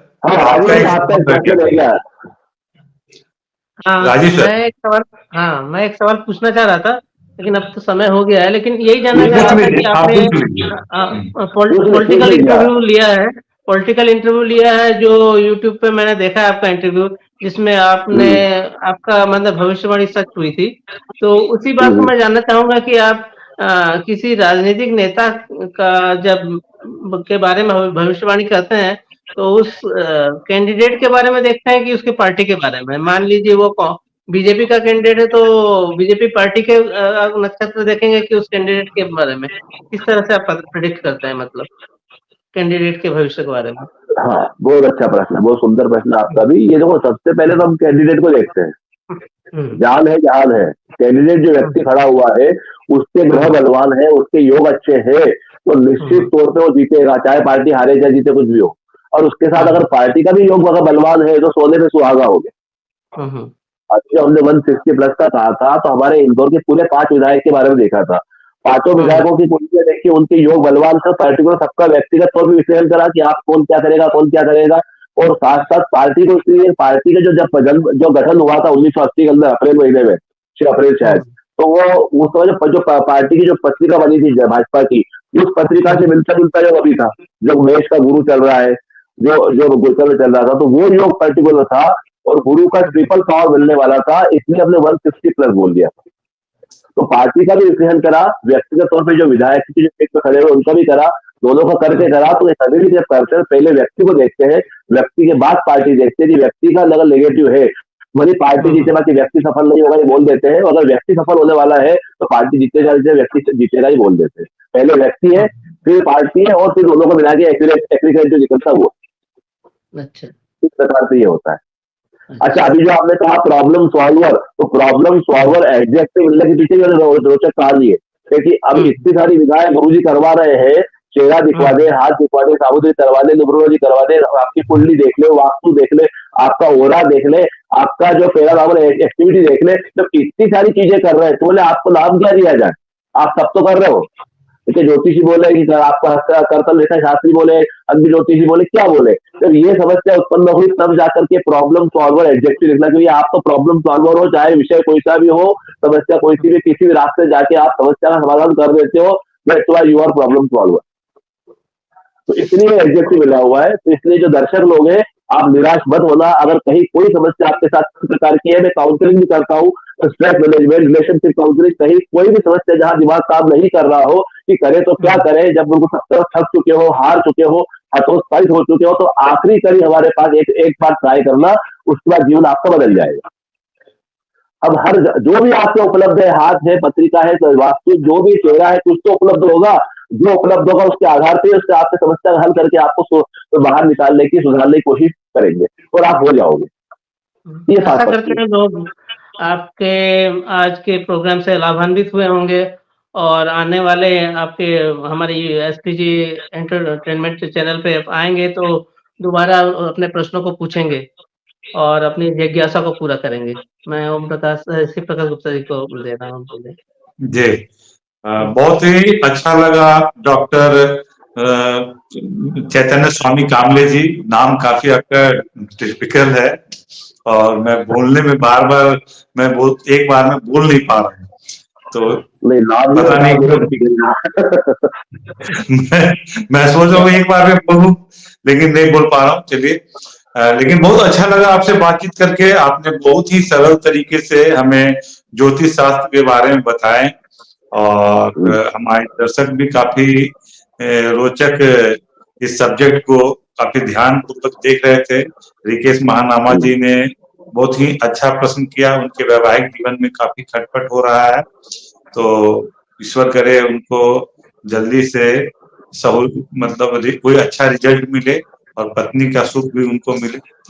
और एक और क्वेश्चन है उसको भी देख लीजिए राजीव सर, एक क्वेश्चन और आ गया जाता। बिहार से husband, Marathi wife, Bihari husband, Marathi wife, Raj 28/10/1980, 28/10/1980, गया बिहार।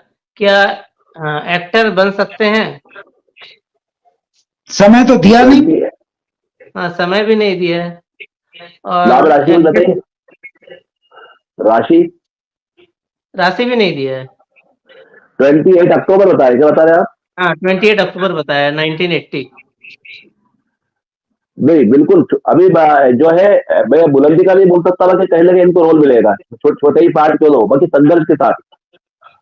बस 1 साल की और बात है, 80 का जन्म इनका हो चुका है, 44 साल पूरे होने वाले हैं, साल 1.5 साल के अंदर इनकी लाइफ में कुछ चेंज आएगा और इसका संबंधित कोई काम होने वाला है इनका। थोड़ा सा ब्रेक इनको कहीं ना कहीं मिल सकता है, छोटा मोटा जो चाह रहे हैं, बाकी बड़ा कितना होगा ये तो डिटेल लिखने मालूम पड़ेगा। बाकी अभी योग 1.5 साल के हैं इसके, अभी जो समय चल रहा है इसके लिए काफी सपोर्ट करने वाला है आने वाले 6 महीने बाद।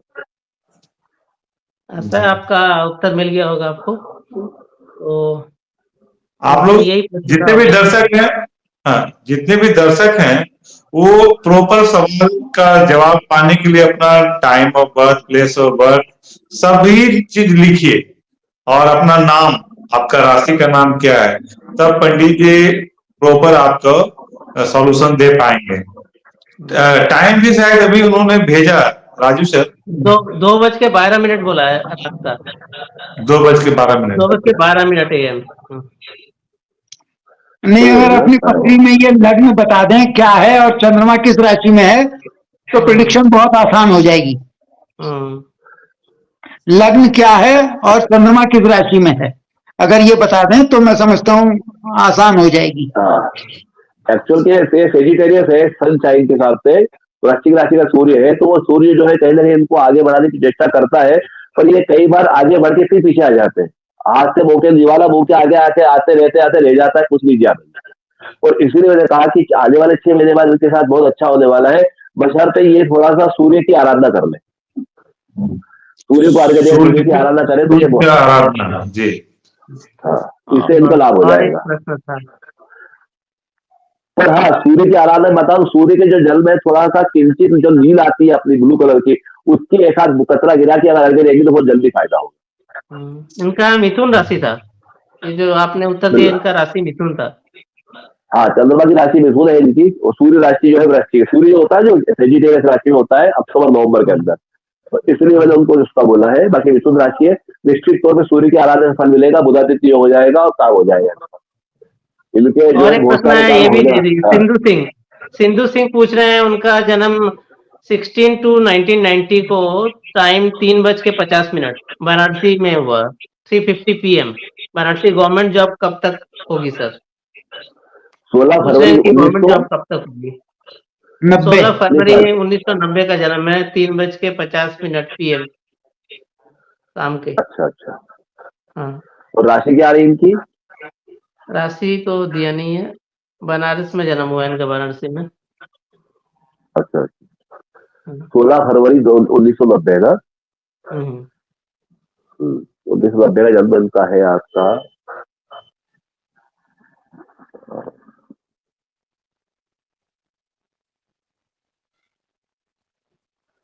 वैसे अभी योग चल रहा है इनके, अगर अप्रैल मई तक इनका काम होने के चांसेस है, अगर होता है राशि गुरु का बल चल रहा है, मेष का गुरु चल रहा है, तो निश्चित तौर पर अप्रैल मई के आसपास इनका काम कुछ हो सकता है, जो भी होना है, क्योंकि अभी समय चल रहा है। बशर्ते ये थोड़ा सा गुरु का उपाय जो है कर सकते हैं, या तो यदि हो सके तो गुरु को पीपल की सेवा करें, गुरु का दान अगर कर सकते तो करें। ये उस समय इनका जो है आपका वैसा या विष्णु का गुरु था 90 के अंदर, उस हिसाब से इनका गुरु बल इनको मिल रहा है। राशि पता चलती तो ज्यादा अपन अच्छा बता पाते इसको। सिंधु सिंह जी आप राशि बताते तो अच्छा से पंडित जी बता पाते आपको, लेकिन आपने मेंशन नहीं किया। डेट ऑफ बर्थ के अनुसार राशि तो पता चल जाना चाहिए, क्योंकि पेपर में देता है इतना से इतना दिन तारीख को जन्म वाला ये राशि में आता है, तो इनका डेट ऑफ बर्थ के अनुसार राशि उससे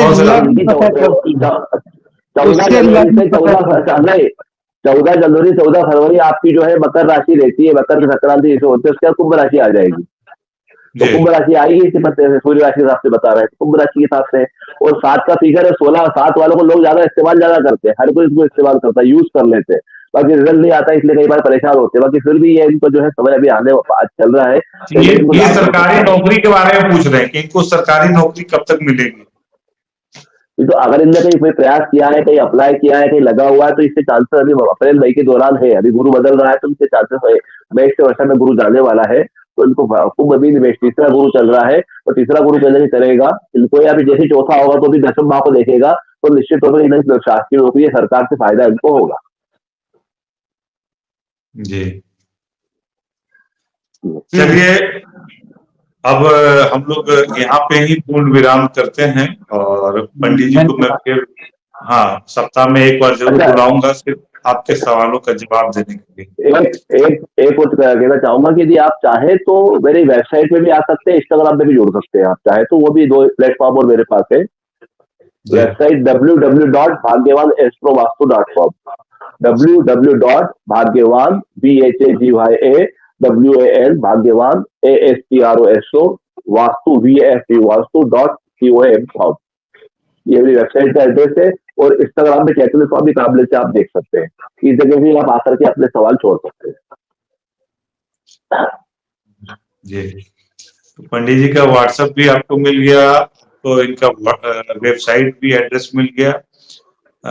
आप हमारे चैनल के माध्यम से भी पंडित जी से कांटेक्ट कर सकते हैं। मतलब हर एक तरह से आपको इन तक पहुंचने का रास्ता हम लोगों ने दिया है।